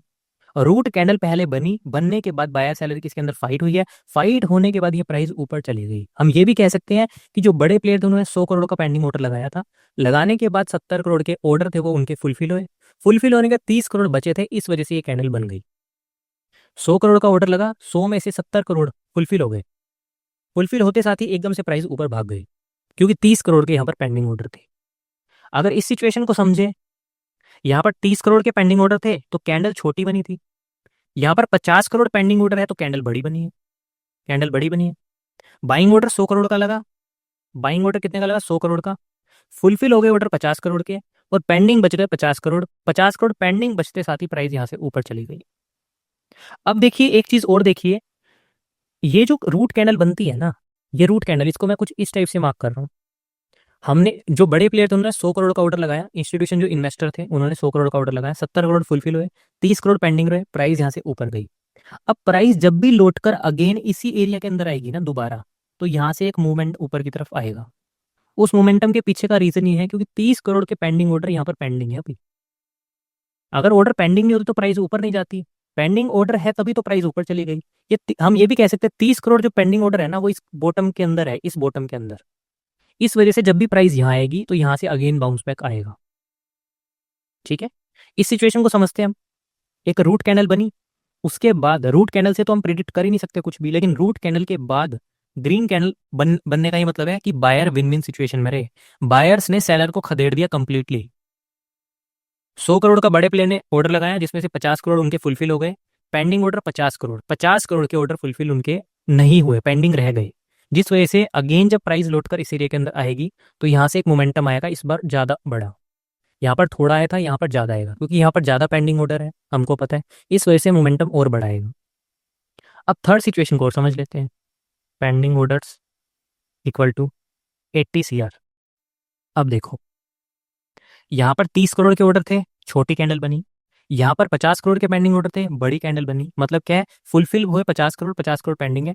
यहाँ पर डबल कैंडल बनी, दो कैंडल बनी, एक बड़ी कैंडल बनी, फिर एक और कैंडल बनी ऊपर से। क्यों? क्योंकि यहाँ पर और भी ज्यादा पेंडिंग ऑर्डर है। 100 करोड़ का बड़े प्लेयर ने ऑर्डर लगाया, जिसमें से उनके 20 करोड़ ही फुलफिल हो पाए। अगर उनके 100 करोड़ का ऑर्डर लगाते तो 100 करोड़ फुलफिल हो जाते, तो ये कैंडल बनती ही नहीं, ग्रीन कैंडल बनती हुई दिखती नहीं आपको, सिर्फ रूट कैंडल ही वहां पर बन के रह जाती। 100 करोड़ का ऑर्डर लगाया, फुलफिल नहीं हुए, इस वजह से ही ये प्राइस यहाँ से ऊपर चला गया। और इतना ऊपर इस बार क्यों गया है? क्योंकि 80 करोड़ के यहाँ पे पेंडिंग ऑर्डर है, ज्यादा पेंडिंग ऑर्डर, इसलिए ज्यादा प्राइस ऊपर गया। अब इन फ्यूचर के अंदर जब प्राइस लौटकर इसी रूट कैंडल के आसपास आएगी, ऐसे लौटकर, तो यहाँ से और बड़ा मोमेंटम हमको देखने को मिलेगा, क्योंकि यहाँ पर ज्यादा पेंडिंग ऑर्डर है। अब देखिए, हम इस वाले केस को हम क्या बोलेंगे? यहाँ पे मैं लिख लेता हूँ गुड बाइंग। इसको हम बोलेंगे गुड बाइंग, याद रखना। इस सिचुएशन के अंदर हम इसको बोलेंगे स्ट्रॉन्ग बाइंग। और थर्ड सिचुएशन के अंदर हम यहाँ पे लिख रहे हैं वेरी स्ट्रॉन्ग बाइंग। अब देखिए आप इस चीज को, हमने इसको गुड बाइंग क्यों बोला? क्योंकि इसके अंदर एक नॉर्मल सी गुड बाइंग ही है, इतनी ज्यादा भी नहीं है। 30 करोड़ के पेंडिंग ऑर्डर है, इसके अंदर हमने देखा 50 करोड़ के ऑर्डर है कि हाँ कुछ ना कुछ तो ऑर्डर है, कुछ ना कुछ तो इसके अंदर स्ट्रेंथ है, तो हमने इसको एज ए स्ट्रॉन्ग बाइंग लिया। इसके अंदर बहुत ज्यादा ही पेंडिंग ऑर्डर है, 80 करोड़ के पेंडिंग ऑर्डर है, जिसकी वजह से मल्टीपल कैंडल्स बनी, हमारी ग्रीन कैंडल मल्टीपल्स बनी। इसको हम बोल सकते हैं वेरी स्ट्रॉन्ग बाइंग। ठीक है।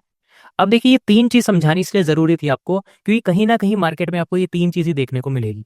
आप डेली के चार्ट की बात करो, मंथली के चार्ट की बात करो, कौन से टाइम फ्रेम की बात करो, हर जगह ये आपको देखने को मिलेगी। अभी हमने ग्रीन कैंडल की बात की है, इन ग्रीन कैंडल के अब एग्जांपल हम समझने वाली है और इंस्टीट्यूशन की साइकोलॉजी समझने वाले हैं, जो काफी इंपॉर्टेंट है। ठीक है। उसके बाद हम रेड कैंडल की भी यहाँ पर बात करेंगे। इंडिगो निकालता हूँ सबसे पहले मैं। अभी मैंने आपको कल एक चीज, फर्स्ट क्लास में एक चीज मैंने आपको अच्छे से समझाई थी कि आपको कुछ भी चीज देखनी नहीं है। आपको ना तो मोबाइल फोन देखना है, आपको ना तो टीवी देखना है, आपको ना तो किसी की बातों में आना है, सुनी सुनाई बातों में। आपको जस्ट चार्ट पे एनालिसिस करना है। और उसका मैं अभी एग्जाम्पल देने वाला हूँ, उसका रीजन क्या था बताने का। ठीक है। अभी आपने कभी भी देखा होगा, आप कुछ भी खरीदने जाते हो मार्केट में, कुछ भी की बात, मतलब कुछ भी खरीदने जाते हो, राशन का सामान मान के चलो खरीदने गए। ठीक है। वहां पर तो दुकान वालों से लड़ जाते हो बहुत ज्यादा कि नहीं भैया ऐसा तो नहीं होगा। रेडी वालों से लड़ जाते हो, नहीं भैया इतना यहाँ महंगा दे रहे हैं, यहाँ सस्ता दे रहे हैं। इवन वो होती इतनी इतनी महंगी चीज नहीं।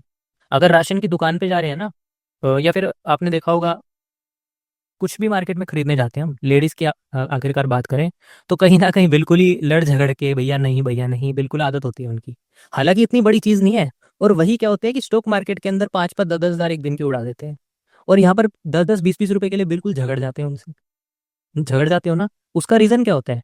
क्योंकि हमें हर चीज चीप में चाहिए, हर चीज कम में चाहिए। कहीं ना कहीं हम चाहते हैं कि यार नेगोशिएट करके, कहीं ना कहीं बार्गेनिंग करके कम में मिले हमको। सभी चाहते हैं ये, मैं भी चाहता हूँ। इवन मैं कभी जाता हूँ लेने कुछ ना कुछ, तो मैं भी चाहता हूँ यार कहीं ना कुछ मुझे बेटर ऑप्शन मिले। 2-3 जगह हम ट्राई करते हैं।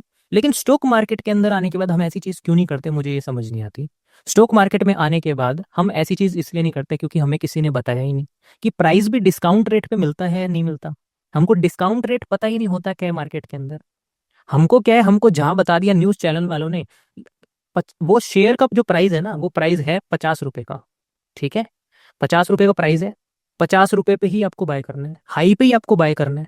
जो 150 रुपए का शेयर है, तो वो 150 पे ही आपको बाय करना है। मैं कह रहा हूँ वो 40 रुपए पे शेयर चला, तो आपने 40 रुपए पे क्यों नहीं बाय किया, मुझे ये बता दो।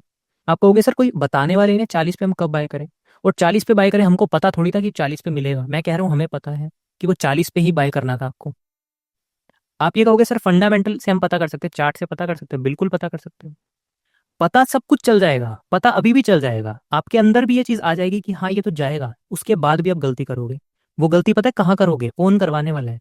आपका माइंडसेट भी एकदम अच्छे से बना दिया ना, फिर भी वो गलती करवाने वाले हैं इंस्टीट्यूशन इन्वेस्टर, बड़े प्लेयर। क्योंकि वही चीज है मेन। मैंने कल भी बताया था, बड़े प्लेयर को आप कभी भी ट्रैप नहीं कर सकते, बड़े प्लेयर के साथ अब कभी भी बीट नहीं कर सकते, आप उनको चैलेंज नहीं कर सकते। बड़े player equal to market, market वही चला रहे हैं, उनको चैलेंज नहीं कर सकते, लेकिन उनके फुटप्रिंट फॉलो करके हम पैसा इजी बना सकते हैं। अब आपने एक, आपको एग्जांपल मैं दिखाने वाला हूँ, इसको आप देखना। ये इंडिगो का चार्ट है, मंथली चार्ट, 1 मंथ का चार्ट। आप टाइम फ्रेम को छोड़ो, बस आप चीज़ों को देखो। इस चीज़ को देखो आप, यहाँ पर एक रूट कैंडल बनी है, मैं इसको रूट कैंडल सिंपली बोल सकता हूँ, बोल सकते हैं हम रूट कैंडल है ये। पूरी की पूरी कैंडल की रेंज यहाँ से लेके यहाँ तक, इसका 50% से भी कम पार्ट बॉडी पार्ट है, एक रूट कैंडल बनी है।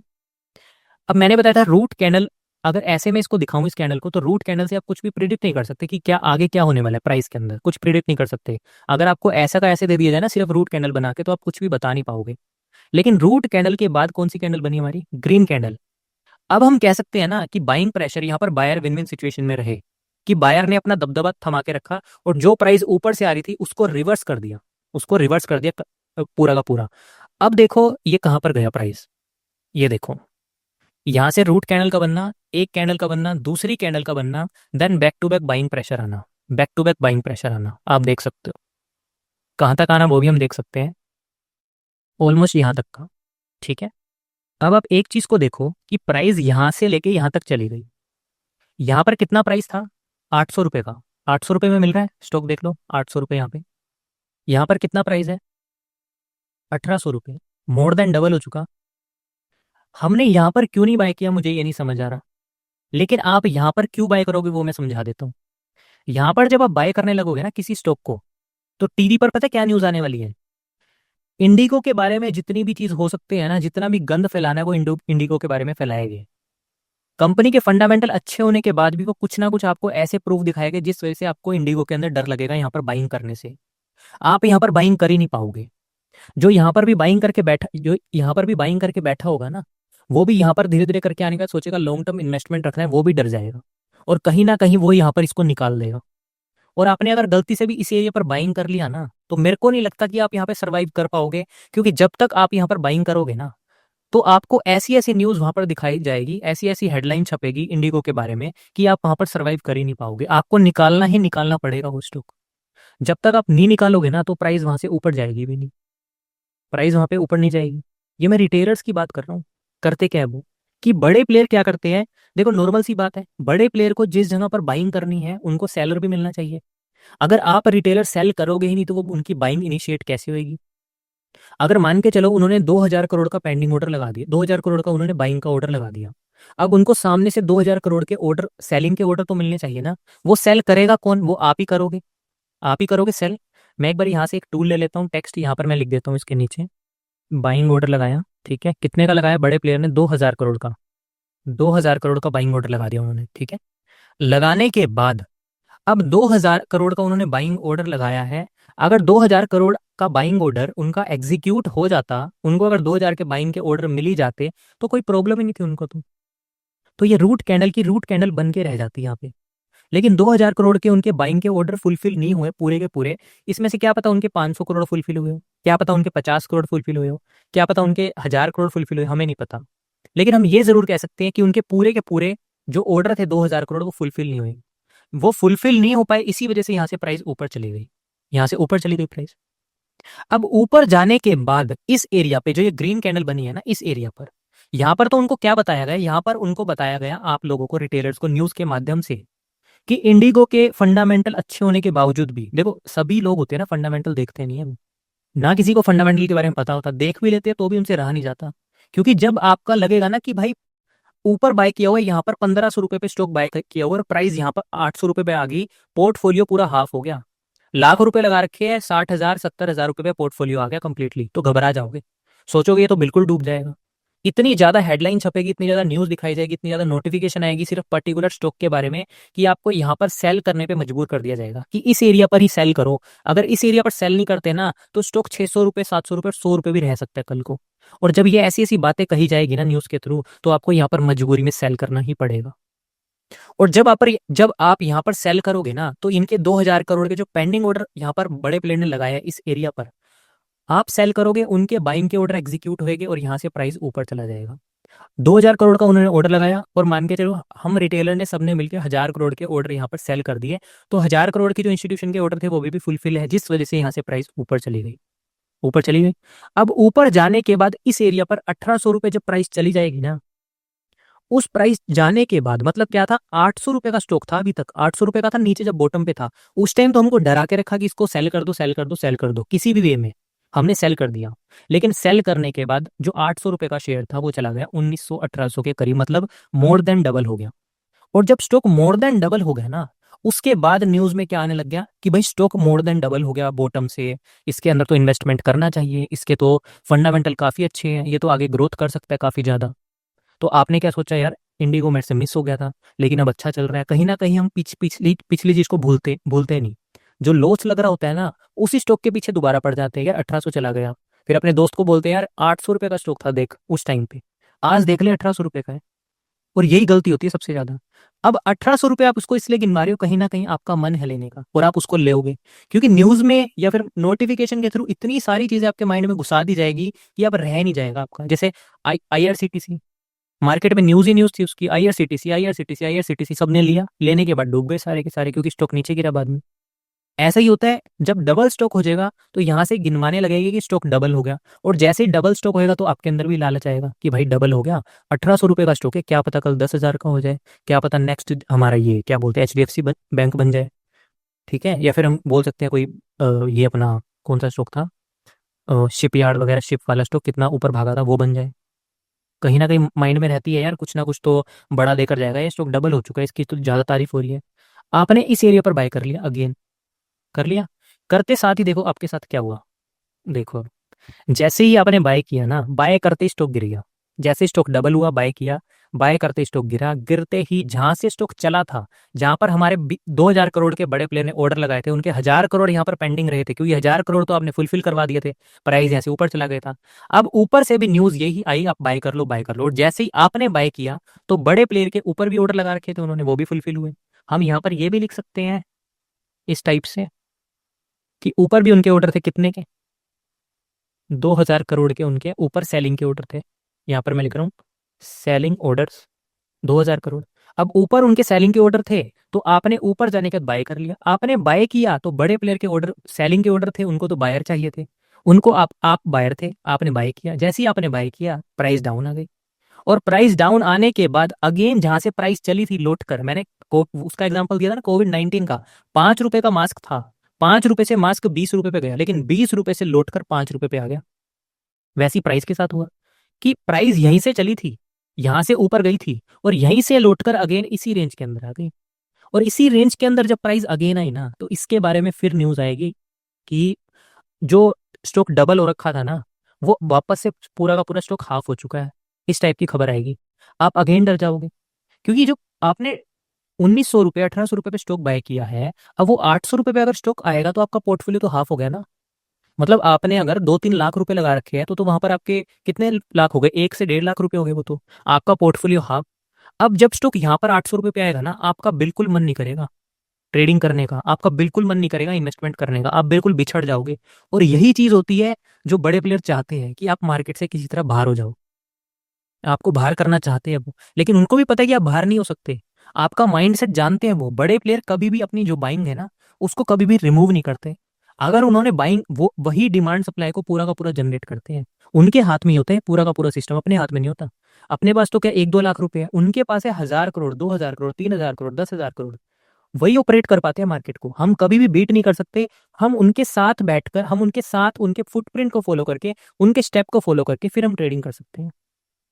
अब आपने ये देखा, अगर हम यहाँ पर बाइंग करते और यहाँ पर बेचते तो हमारा अच्छा बेनिफिट होता, लेकिन हमने उल्टा ही कर दिया। यहाँ पर तो हमने सेल कर दिया और यहाँ पर हमने बाय कर लिया, सिर्फ इस वजह से क्योंकि हमको अलग अलग हेडलाइन चली, अलग अलग चीजें दिखाई गई। और आपको पता नहीं लगेगा दिखाई जाएगी, मैं आपको ये भी बता देता हूँ। आपको लगेगा यार जो रिकमेंड करे सब तो चल रही है, लेकिन आप 5 या 10 दिन देखोगे उस स्टॉक को, लेकिन जैसे ही उस स्टॉक की धीरे धीरे करके आप हिस्ट्री देखोगे, 1 साल की 2 साल की, आपको दिखेगा पूरा का पूरा जो सिस्टम है वो खराब है। पूरा सिस्टम बिका हुआ है ये मोटा पैसा खा रहे हैं पूरे के पूरे। अब देखो यहां से ऊपर से सेलिंग प्रेशर आया, सेलिंग प्रेशर आते ही जहां से आपने सेलिंग करी थी उस एरिया पर अगेन स्टॉक आ गया।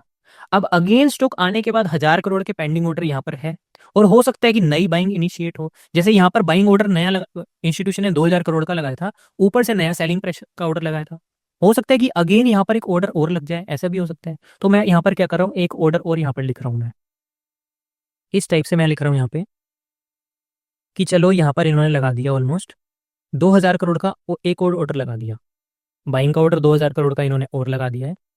अब देखो क्या हुआ, जैसे ही सेल किया आप जैसे ही आपने इस कैंडल पे बाय किया तो सेलिंग प्रेशर आया यहाँ से और अगेन यहाँ पर आ गया। अब देखो कितने दिन तक बिता के रखा, 1 महीना, 2 महीना, 3 महीना, 4 महीना। जब 4 महीने प्राइस एक ही रेंज में घूमेगी ना, तो आपको कहीं ना कहीं ये लगेगा यार छोड़, पैसा फंसा रखा है फालतू में स्टॉक के अंदर, इसको निकालते हैं बाहर। क्योंकि न्यूज में भी यही दिखाया जाएगा आपको, कहीं ना कहीं आपको डराया जाएगा कि स्टॉक स्टॉक काफी दिन हो गए, स्टॉक हो चुका है हाफ, अब स्टॉक के दिन हो चुके हैं बिल्कुल खराब, अब ये स्टॉक है और नीचे गिरने वाला। अब 900 रुपए का स्टॉक है तो ये 200 रुपए भी आ सकता है। 4-5 महीने से एक ही रेंज में घूम रहा है, स्टॉक में पावर नहीं है, स्टॉक चल नहीं पा रहा है, कहीं ना कहीं आपका माइंड ब्रेन वॉश कर दिया जाएगा। और ब्रेन वॉश करना बिल्कुल ईजी है उनके लिए, क्योंकि 24 घंटे लोग न्यूज देखते हैं और न्यूज एक माध्यम है। स्टॉक मार्केट में जी बिजनेस हम लगाकर बैठे रहते हैं पूरे पूरे दिन, और उनका काम क्या है? जैसे अभी भी उन्होंने आइडिया का तो टारगेट 2 रुपए का दे दिया था, और मैं कह रहा हूँ आइडिया इतना बढ़िया स्टॉक है फ्यूचर के लिए, आप 2 रुपए का टारगेट दे रहे हो सिर्फ इसी वजह से क्योंकि वो डिमांड में आ रहा है किसी, वो भी मैं समझाऊंगा आपको।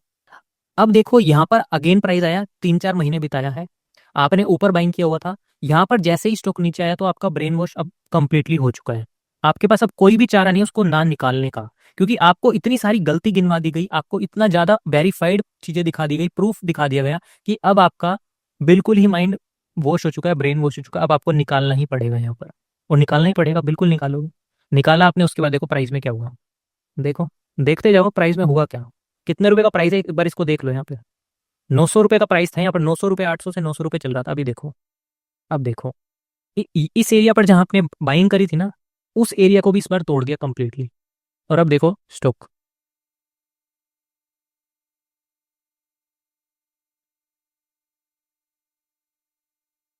3,000 रुपए और ऊपर चलते हैं। आज स्टॉक जाकर बैठा है 5,000 रुपए पे। 800 रुपए वाला जो स्टॉक था वो 5,000 रुपए पर जाकर बैठा है। अब आप देख सकते हो ये पूरा का पूरा सिस्टम कैसे चल रहा है। जहां आपको बाइंग करनी थी वहां आपने बाइंग नहीं करी, जहां आपको सेलिंग करनी थी वहां आपने सेलिंग नहीं करी, सारा उल्टा कर दिया। अगर आप सही जगह लेकर भी बैठ जाओगे ना तो भी आप ट्रैप हो सकते हो न्यूज के चक्कर में। आपने मान के चलो विदाउट चार्ट आपने कहीं ना कहीं चलो वैसे ही आपने बाइंग कर लिया, और क्या पता वो कहीं ना कहीं अच्छे डिमांड के आसपास बाई हो गया अपने आप, लेकिन आपको पता नहीं। लेकिन अगर आपको डिमांड सप्लाई का पूरा सिस्टम क्लियर है ना, तो आपको कोई बीट नहीं कर सकता, कोई नहीं हरा सकता, कोई भी बड़ी दुनिया की ताकत नहीं है जो आपको रोक सकती है, ये मैं लिख कर दे सकता हूँ। इसी वजह से कल बोल रहा था न्यूज के ट्रैप में बिल्कुल नहीं फंसना, किसी एप्लीकेशन की ट्रैप में नहीं फंसना, सिर्फ और सिर्फ चार्ट देखना है। चार्ट एकमात्र सहारा है जो पहले ही चीजों को बता देता है। ये सारी की सारी चीज चलती रहेगी रिवॉल्व आपके, कभी कोई न्यूज, कभी कोई न्यूज, कभी कोई स्टॉक, कभी कोई स्टॉक। और कहीं ना कहीं मैं आपको बता देता हूँ, आप अभी इस चीज को मेरे से समझ रहे हो, कहीं ना कहीं अभी आपका माइंडसेट बन रखा होगा, और क्या पता 1 साल 1.5 साल तक ये माइंडसेट आपका बने। लेकिन जैसे ही मार्केट में सेलिंग प्रेशर आ जाएगा ना तो आपका माइंडसेट वीक होने लगेगा। लेकिन एक चीज और बता दूं, जितना मार्केट में सेलिंग प्रेशर आएगा ना उतना खुश होना स्टार्ट हो जाओ, क्योंकि जितना मार्केट में सेलिंग प्रेशर आएगा उतनी अपॉर्चुनिटी आपके लिए बनेगी। ये जो सेलिंग प्रेशर आ रहे हैं ना यही अपॉर्चुनिटी लेकर आते हैं, और जो सेलिंग प्रेशर से डर जाता है ना वो समझो मार्केट से वो मर जाता है। ये तो चलो इंडिगो का डिस्कस किया, इंडिगो इसलिए डिस्कस किया क्योंकि रक्षित और मैंने इंडिगो को डीपली ट्रैक किया था बहुत ज्यादा। एक स्टॉक और बताता हूँ, ल्यूपिन, अभी रिसेंट की बात है, ल्यूपिन का भी बताता हूँ मैं आपको। रिसेंट की बात है अभी, ये देखो, सब कुछ एक बार डिलीट करता हूँ मैं, ल्यूपिन का समझो। अभी आपको मैंने ये कैंडल जो समझाई है ना, ये कैंडल मैंने इसलिए समझाई है जहां पर हमारी सिंगल कैंडल बनी हो ना, नॉर्मल सा बाइंग प्रेशर हो, एक कैंडल बन गई, वहां पर प्राइस आने के बाद ज्यादा ऊपर नहीं भागता। और जहां पर स्ट्रॉन्ग बाइंग है वहां पर प्राइस आने के बाद और ऊपर भागता है, और जहां पर बहुत ही ज्यादा बाइंग है, जहां पर बैक टू बैक कैंडल्स बनी हुई है, वहां पर प्राइस आने के बाद उड़ता ही है, फिर रुकता नहीं है। क्योंकि बड़ी कैंडल बनने का मतलब सिंपल सा है कि ज्यादा पेंडिंग ऑर्डर का वहां पर होना। अभी देखो इसको समझो सबसे पहले ल्यूपिन को। अब देखो ये रूट कैंडल बनी है, कंप्लीटली रूट कैंडल है। हम ये तो कह सकते हैं कि ये रेड कैंडल बनी मतलब सेलिंग प्रेशर आना यहाँ से, ये भी सेलिंग प्रेशर है, ये भी सेलिंग प्रेशर है, मतलब कहीं ना कहीं ऊपर से सेलिंग प्रेशर होता हुआ नीचे की तरफ आ रहा है। और आने के बाद एक पॉइंट ऐसा है जहां पर एक रूट कैंडल बनी कंप्लीटली, ये भी रूट कैंडल थी, प्राइस ऊपर गया लेकिन फिर सेलर ने जोर लगाकर धकेल दिया नीचे, धकेलने के बाद एक रूट कैंडल फिर बनी। अब इस रूट कैंडल के बाद जो कैंडल बनेगी उससे हम पहचान सकते हैं कि इसके आगे का प्राइस एक्शन हमको क्या कहने वाला है।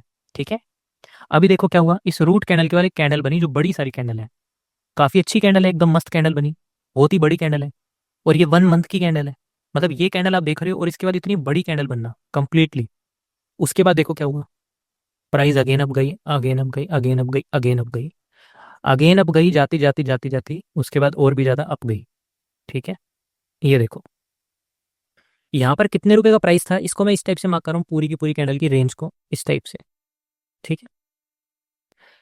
यहाँ पर जो ल्यूपिन का प्राइस था ना वो 622 रुपए का था। मैं और रक्षित सर ल्यूपिन के पीछे इतना डिस्कस कर रहे थे, इसका मैं रीजन बताऊंगा क्यों डिस्कस कर रहे थे, किस एरिया पर डिस्कस कर रहे थे और इसके पीछे क्यों पागल थे स्टॉक के पीछे। यहाँ से प्राइस का डाउन आना, डाउन आने के बाद एक रूट कैंडल बनने के बाद एक कैंडल का बनना कंप्लीटली बड़ी सी कैंडल का, हम कह सकते हैं इसके अंदर स्ट्रॉन्ग बाइंग है। अगर चार्ट पे आप देखोगे तो गुड बाइंग थी, नॉर्मल सी थी, ठीक है, स्ट्रॉन्ग बाइंग थी, एक स्ट्रॉन्ग बाइंग थी, हम इसको एज अ स्ट्रॉन्ग बाइंग लेकर चल सकते हैं। अगर इसके ऊपर एक और बड़ी कैंडल खड़ी हो जाती तो कहीं ना कहीं ये हम कंसीडर करते वेरी स्ट्रॉन्ग बाइंग के अंदर, लेकिन हमने देखा कि एक स्ट्रॉन्ग बाइंग तो इसके अंदर है। और सिर्फ स्ट्रॉन्ग बाइंग ही नहीं है, उस स्ट्रॉन्ग बाइंग के बाद प्राइस यहाँ से लेके 600 रुपए से लेके यहाँ से ऊपर तरफ भागी और 1200 रुपए, मतलब डबल होगी प्राइस। इस एरिया पर तो आपको डराया गया सेल करने के लिए कि सेल करो सेल करो सेल करो, क्योंकि कहीं ना कहीं लुपिन प्राइस कितना था वो देखो आप, ल्यूपिन जो प्राइस था कितना था, इस एरिया को देखो, ल्यूपिन का प्राइस था 2100 रुपए। अगर 2100 रुपए से कोई प्राइस 600 रुपए आता है तो क्या आप वहां पर लेकर बैठे रहोगे स्टॉक को? मुझे नहीं लगता आप लेकर बैठे रहोगे, क्योंकि आपने बाइंग ही गलत जगह की है, इसलिए आप उसको लेकर बैठ नहीं सकते। अगर आप बाइंग ही अगर 600 रुपए के आसपास करो तो कहीं ना कहीं एक बात बनेगी ना कि हाँ ये है असली जगह बाइंग करने की। और इंस्टीट्यूशन बड़े चालाक है, उनका काम ही पूरा का पूरा साइकिल यही है कि प्राइस जो स्टॉक ऑल टाइम हाई पे जाएगा ना उसको ऑल टाइम लो पे भी लेकर आ जाते हैं वो, क्योंकि जब तक आप नहीं निकालोगे उस स्टॉक को वो ऑल टाइम लो पर लेकर आएंगे। जब आप ऑल टाइम लो पर लेकर आओगे तो हेडलाइन सिर्फ एक ही छपेगी, स्टॉक ऑल टाइम लो पर आ चुका है, बुरे दिन चल चुके हैं अब इसके, अब कंप्लीटली खत्म होने वाले हैं स्टॉक। ये दूसरा यस बैंक बनने वाला है। जब ये बात कह दी जाती है ना तब माइंडसेट बिल्कुल खराब हो जाता है, और माइंडसेट खराब होगा ही होगा, कोई रोक ही नहीं सकता माइंडसेट खराब होने के लिए। लेकिन इस सेशन के बाद, इस सेशन को रिपीट पे देखने के बाद मैं एक्सपेक्ट कर सकता हूं कि आप अपना माइंडसेट उस जगह से हटा लो, क्योंकि अभी भी कुछ स्टूडेंट ऐसे होंगे जो न्यूज़ शेयर करेंगे। मैंने ग्रुप की क्यों नहीं बनाया, मैंने स्टूडेंट का ग्रुप जिसमें वो डिस्कस कर सके, मैंने इसलिए नहीं बनाया कि 100 स्टूडेंट हो उसमें से 10 स्टूडेंट तो होते पढ़ने वाले, और 80-90 स्टूडेंट्स का सिर्फ काम यही है कि ये न्यूज़ आ गई, वो न्यूज़ आ गई, ऐसे न्यूज़ आ गई, वैसे न्यूज़ आ गई, और मैं चाहता हूँ कि न्यूज़ का जिक्र ही ना हो। अब अपने चैनल में कभी टेलीग्राम में आपने मुझे देखा कि मैंने कभी न्यूज़ शेयर करी, कभी कोई न्यूज़ शेयर करी किसी न्यूज़ के बेस पे मैं कुछ दे रहा हूँ? कोई इवेंट हो सकता है, कोई रिजल्ट हो सकता है, उस बेस पे मैं शेयर कर देता हूँ, लेकिन इवेंट और रिजल्ट का भी एक अपना एक अलग माइंडसेट है उस बेस पे, लेकिन न्यूज़ में कभी शेयर नहीं करता, क्योंकि मुझे पता है न्यूज़ अपने आप में एक ट्रैप है। अगर सभी न्यूज़ से पैसा बना रहे होते हैं तो टीवी के आगे यार लोग बैठे हैं रोज पैसा बनाते, बहुत पैसा बनता। ऐसे ऐसे लोग भी जिन पे करोड़ों पैसे जो टीवी के आगे बैठ बैठ के बाइंग कर रहे हैं वो भी क्यों नहीं बना पा रहे? क्यों नहीं बना पा रहे? क्योंकि पूरा का पूरा गेम ट्रैप है ना। उनका पैसा खाने के लिए तो ये टीवी चैनल बने हैं, टीवी चैनल ही क्यों बने हैं? आप सामने से क्यों ही बता रहे हो उनको? कहीं ना कहीं उनका बेनिफिट है, तभी कुछ ना कुछ दे रहे हैं, फ्री में तो कुछ काम होता नहीं। तो सिंपल सा रीजन है, जब 2000 का स्टॉक 600 रुपए पे आ जाएगा और 500 रुपए का लो लगा दिया तो कहीं ना कहीं आप इसको सेल करोगे ही करोगे, और जब आप इसको सेल करोगे तो बड़े प्लेयर के जो ऑर्डर होगी वो फुलफिल होगी। तो जैसे उनके ऑर्डर फुलफिल होते तो प्राइस यहाँ से ऊपर जाती है, प्राइस ऊपर जाती जाती जाती जाती देखो यहाँ तक गई, और यहाँ जाने के बाद कंप्लीटली इस एरिया पर जब स्टॉक 500 रुपए 600 रुपए का स्टॉक जब डबल हो जाएगा तब आपको बाइंग करने के लिए बोला जाएगा। और मैंने और रक्षित सर ने यही डिस्कस किया था कि स्टॉक यहाँ पर आ चुका है और अभी स्टॉक के अंदर ऊपर सेलिंग प्रेशर है तो स्टॉक कहीं ना कहीं नीचे जरूर जाएगा, लेकिन हम ये चीज ट्रैक करते हैं कि इसका कोई न्यूज वगैरह आएगी, हमने यही देखा था। ल्यूपिन के बारे में बोला गया था बाइंग करने के लिए कि ल्यूपिन अब एक लो लगा चुका था, ल्यूपिन काफी ज्यादा लो आ चुका था, 500 रुपए से स्टॉक डबल हो चुका है काफी ज्यादा। अब कहीं ना कहीं ल्यूपिन के अच्छे दिन है, क्योंकि ल्यूपिन सप्रेस कर रहा था अपने आप को काफी टाइम से।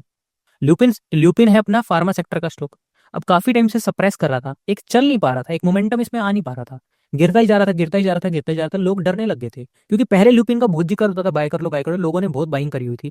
उस टाइम लोगों ने जब बाइंग करी हुई थी ना, देखो कितना ज्यादा स्टॉक यहाँ से भागा था उस टाइम पे।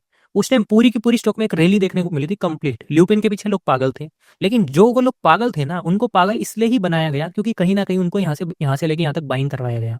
और जब उन्होंने बाइंग करा, और पता है क्या होता है, हमारी एक दिक्कत हो रहा है, हमको ये नहीं पता होता बुक कहाँ करना है स्टॉक, हमको बुकिंग का नहीं पता, हम लेकर बैठ जाते हैं, पोर्टफोलियो बना लेते हैं, पोर्टफोलियो के अंदर स्टॉक हमने 10-10 रुपए 20-20 50-50 रुपए पे उठाया, वो चाहिए 300-300 रुपए चल जाए, एक्सपेक्ट करते रह जाते हैं 1000 होगा 2000 होगा। ये गलती है, ये गलती इसलिए है क्योंकि हम स्टॉक के स्ट्रक्चर को समझ नहीं पाते, हम स्टॉक को अच्छे से समझ नहीं पाते, हम सिर्फ औरों को देख लेते हैं, यार उसने ना एमआरएफ का स्टॉक खरीदा था आज इतना चला हुआ है, अब सारे स्टॉक एमआरएफ थोड़ी बनेंगे या सारे स्टॉक येस बैंक थोड़ी बनेंगे कि एक तो बिल्कुल नीचे गिर जाना और एक तो बिल्कुल ऊपर उठ जाना। कोई ना कोई तो जगह होगी जहां पर हमको बाय भी करना पड़ेगा और कोई ना कोई जगह होगी जहां पर हमको सेल करना पड़ेगा।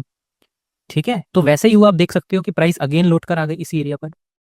अब इस एरिया से जब चलनी स्टार्ट करी प्राइस, ये देखो इसी एरिया के अंदर लौट कर आई है। लौट कर आने के बाद आप देख सकते हो यहाँ पर प्राइस गई अगेन, इस एरिया पर प्राइस गई, जाने के बाद जब 500 रुपए का स्टॉक यहाँ पर 1200 रुपए होगा, तब आपने यहाँ पर तो बाइंग कर ली। क्योंकि बाइंग करवाने के लिए बहुत सारे रीजन हो सकते हैं उनके पास, और वो कहीं ना कहीं बताएंगे बाय कर लो, बढ़िया स्टॉक है, एकदम बढ़िया है, 10 चीजें गिनवा देंगे। 2-3 टीम के मेंबर होंगे, वो भी सिर्फ एक ही स्टॉक की बात करेंगे सारे मिलके। ऐसा नहीं है कि एक एक स्टॉक ल्यूपिन बता रहे हैं कोई दूसरा नहीं, पूरे दिन 2-3 दिन ल्यूपिन ल्यूपिन ल्यूपिन पे ज्यादा फोकस होगा। जब ल्यूपिन पे ज्यादा फोकस होगा तो करोड़ों जो लाखों लोग देख रहे हैं उनके माइंडसेट के अंदर ल्यूपिन जाएगा, और जैसे ही उनके माइंडसेट के अंदर ल्यूपिन गया तो वो एक्टिवेट हो जाएगा उसको बाइंग करने के लिए, और जैसे ही वो बाइंग करेंगे बड़े प्लेयर के ऊपर सेलिंग के ऑर्डर, वो एग्जीक्यूट होगी कंप्लीटली। एग्जीक्यूट होते ही प्राइस अगेन लौट कर इसी एरिया के अंदर आ जाएगा। अगेन 1200 रुपए पे ट्रैप हो गए और अगेन प्राइस लौटकर 500-600 की रेंज में आ गया। आने के बाद जब स्टॉक काफी दिन तक यहाँ पर घूमेगा, आप देख रहे हो 1 2 3 4 5 6 5 6 महीने इस एरिया के अंदर घूमा है प्राइस। कहीं ना कहीं लोगों को लगेगा 600 रुपए 700 रुपए 600 रुपए 700 रुपए ऐसे घूम रहा है। उसके बाद थोड़ा और इसको नीचे गिराएगा, कि ऊपर गया फिर इसको थोड़ा और नीचे गिराया, कि कहीं ना कहीं जो लोग हैं अब अभी भी नहीं निकल पा रहे, क्योंकि लोगों ने एक बार ऊपर से बाइंग कर ली थी, फिर अगेन लोग यहाँ पर बाइंग करें, अब लोग कह रहे हैं अब सेल नहीं करेंगे। सेल करवाने के रीजन बहुत है, न्यूज ही न्यूज, नोटिफिकेशन ही नोटिफिकेशन, ट्रैप ही ट्रैप, कुछ ना कुछ। यहाँ पर जब निकाले सबने, निकालते साथ ही कितने रुपए का स्टॉक है, 656 रुपए का स्टॉक था, और इस 656 रुपए के स्टॉक के बाद देखो इसमें कैसे मोमेंटम आया, कितनी जबरदस्त कैंडल बनी, कितना जबरदस्त। मतलब जो 670 रुपए का स्टॉक था ना, आज वो स्टॉक कितने रुपए का आप देख सकते हो, बैक टू बैक स्टॉक नहीं रुका, आज भी नहीं रुका, स्टॉक चलता जा रहा है।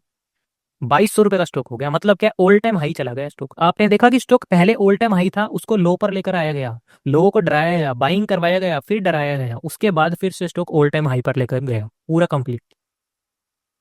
पूरा का पूरा सिस्टम कैसे वर्क कर रहे हैं। इन एरिया पर बाइंग करने की, ये एरिया होते हैं जहां पर बाइंग करना पड़ता है, और मैंने और रक्षित सर ने यही प्लानिंग करी थी बाइंग करने की यहाँ पर, और काफी टाइम तक वेट किया। इसके सेक्टर को भी आगे हम समझाएंगे, डिस्कस करेंगे, उसके सेक्टर को भी देखा था साथ में हमने।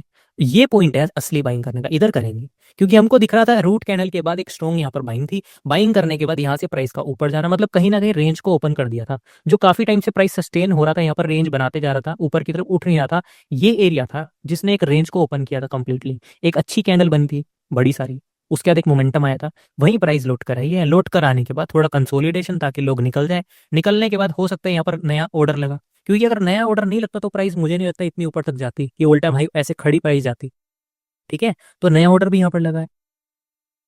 और एक बात और बता देता हूँ, हम कभी भी नए बाइंग ऑर्डर, नए सेलिंग ऑर्डर को नहीं रोक सकते मार्केट के अंदर। आपने देखा होगा ना, स्टॉक मार्केट को प्रोबेबिलिटी का गेम बोला जाता है। वो स्टॉक मार्केट को प्रोबेबिलिटी का गेम इसलिए बोला जाता है क्योंकि नए बाइंग और नए सेलिंग ऑर्डर को कोई रोक नहीं सकता। अभी आपने ये चीज देखी कि यहां पर सर प्राइस आया लौट कर और यहां से चल गया। सर ऐसा भी तो हो सकता है कि प्राइस यहां पर आए, आने के बाद इसको तोड़ दे, बिल्कुल हो सकता है तोड़ दे, बिल्कुल हो सकता है तोड़ दे। लेकिन सिर्फ वो पॉसिबल कब होगा, वो पॉसिबल होगा नए बाइंग और नए सेलिंग ऑर्डर से, सिर्फ और सिर्फ। अगर हमारा अच्छा एरिया है ना, बिल्कुल अच्छा एरिया, जिसमें रूट कैंडल के बाद एक अच्छी कैंडल हमको देखने को मिल रही है, वो कैंडल, वो जो एरिया है इतना आसानी से टूट नहीं सकता। लेकिन उसके टूटने के पीछे का रीजन ये हो सकता है कि ऊपर से बहुत ही ज्यादा बड़े सेलिंग प्रेशर का एक ऑर्डर आ गया। ठीक है, क्योंकि मार्केट में अगर आप इंस्टीट्यूशन की बात करोगे तो कोई इंस्टीट्यूशन ऐसा बंदा नहीं है कि कोई एक बंदा यूएस में बैठकर फॉरेन इन्वेस्टर देख रहे हैं अपनी मार्केट को, ऐसा नहीं है। इन्वेस्टर अलग अलग टाइप से हो सकती है, कि एक जो पूरी की पूरी फर्म बनाकर, जैसे मैं हूं, आप, मैं और आप मिलकर एक फर्म बना ले कंप्लीटली, उसके अंदर हमने टोटल 100 करोड़ रुपए लगा रखे हैं सबने मिलकर, तो वो भी एक इंस्टीट्यूशन है। वो भी एज ए हम डोमेस्टिक इंस्टीट्यूशन बन सकते हैं, एक एज ए इंस्टीट्यूशन है वो भी। जिनके पास बहुत ज्यादा बड़ा बड़ा पैसा होता है वो बड़े इंस्टीट्यूशन इन्वेस्टर होते हैं, जिनके पास छोटा पैसा होता है वो भी इंस्टीट्यूशन होते हैं। रिटेलर होते हैं वो जो जैसे हमारे नॉर्मल सी हमारे 1 करोड़ होते हैं, जिनके पास 50 लाख होते हैं, 60 लाख होते हैं, मोस्टली ऐसे ही लोग होते हैं। 50,000, 1 लाख, 2 लाख, 3 लाख, 4 लाख, ऐसे ये रिटेलर होते हैं सारे के सारे। अब सबसे जो गेम होता है ना, वो रिटेलर को ट्रैप करने के लिए होता है, क्योंकि मार्केट के अंदर जो इन्वेस्टर है, जो फर्म बनाकर भी 100 करोड़ का भी पैसा लेकर बैठा है, वो 100 करोड़ का ऐसे थोड़ी ले आया कहीं ना कहीं से, उसके अंदर दिमाग है, वो चीजें जानता है, इस वजह से लेकर आया ना, तो उनको तो वो ट्रैप कर ही नहीं सकते। ट्रैप वो भी होते हैं, लेकिन ट्रैप जो मेनली किया जाता है ना सबको मिलकर, वो बनाया जाता है सिर्फ और सिर्फ रिटेलर को बेवकूफ। क्योंकि रिटेलर एकमात्र सहारा है जो बहुत ज्यादा भावुक हो जाता है, जो बहुत ज्यादा ही कहीं ना कहीं इमोशनली कनेक्ट होता है हर एक चीज से, उसको पागल बनाया जाता है और उससे पैसा लिया जाता है। हम कभी भी, हमारे साथ फ्रॉड होता है ना, तो ये टीवी वाले बहुत सारी ये चीजें तो डायरेक्टली बोलते हैं कि क्रेडिट कार्ड फ्रॉड हो जाएगा, इससे बच के रहो, उससे बच के रहो। ये एक ऐसा फ्रॉड है जो किसी को नहीं पता, जो ये चल रहा है किसी को नहीं पता, लेकिन चल रहा है ये। और इसके लिए कोई हम कुछ कर भी नहीं सकते, और ये हमारे सामने हो रहा है लेकिन हम फिर भी इसको देख नहीं सकते। ये ऐसा ट्रैप है और हमारे आंखों के सामने हो रहा है। तो आप पूरी की पूरी साइकिल देख रहे हो कि कैसे चल रही है, पूरी की पूरी साइकिल, पूरी की पूरी सिस्टम कैसे चल रहा है। अब एक क्वेश्चन यहाँ पे और होगा आपका, अब यहाँ पर इस चीज को समझो आप कि इसके अंदर मान के चलो ये एक एरिया है, यहाँ पर 80 करोड़ के पेंडिंग ऑर्डर है, ठीक है जी। यहाँ से प्राइस कंप्लीटली ऊपर चला गया क्योंकि ज्यादा पेंडिंग ऑर्डर थे, जब प्राइस ऊपर चला गया, प्राइस अगेन लौट कर यहाँ पर आया। अब प्राइस यहाँ से ऊपर चला गया, ऐसा हो सकता है कि प्राइस इस एरिया को तोड़ भी सकता है कंप्लीटली, बिल्कुल तोड़ सकता है। कैसे तोड़ सकता है? देखो, अगर हमारी अच्छी बाइंग प्रेशर है ना, कोई प्रॉब्लम नहीं है। अगर यहाँ पर 80 करोड़ के नीचे पेंडिंग ऑर्डर थे, हम कह सकते हैं इसके अंदर 80 करोड़ के पेंडिंग ऑर्डर है। लेकिन अगर ऊपर से मान के चलो 100 करोड़ का सेल ने पेंडिंग ऑर्डर लगा दिया, ऐसा भी तो हो सकता है बड़े इन्वेस्टर ने, यहाँ पर डोमेस्टिक इन्वेस्टर थे, उन्होंने 100 करोड़ का ऑर्डर लगाया जिसमें से 80 करोड़ उनके पेंडिंग है।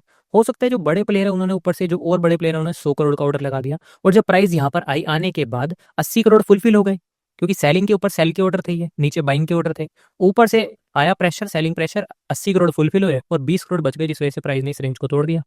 ऐसा भी हो सकता है, बिल्कुल ठीक है। तो पॉसिबिलिटी कुछ भी है, इसलिए ही स्टॉक मार्केट को प्रोबेबिलिटी का गेम बोला जाता है, ठीक है। लेकिन हमको उस प्रोबेबिलिटी के गेम में हमारी जो प्रोबेबिलिटी की हमारी जो प्रोबेबिलिटी है उसको हम मैक्सिमाइज करना है, ठीक है। जैसे मान के चलो अगर हम 10 ट्रेड कर रहे हैं ना, स्विंग ट्रेडिंग, उसके अंदर से हमको 5 ट्रेड में भी अगर हम ठीक है तो हमारा पैसा बन जाएगा।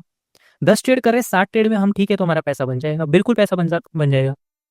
लेकिन आप ये एक्सपेक्ट अगर मार्केट से करके चलोगे ना कि मैं तो 10 ट्रेड करूंगा और मेरे को 10 ट्रेड में प्रॉफिट मिलना ही चाहिए, तो ये मार्केट के साथ चैलेंज हो जाएगा।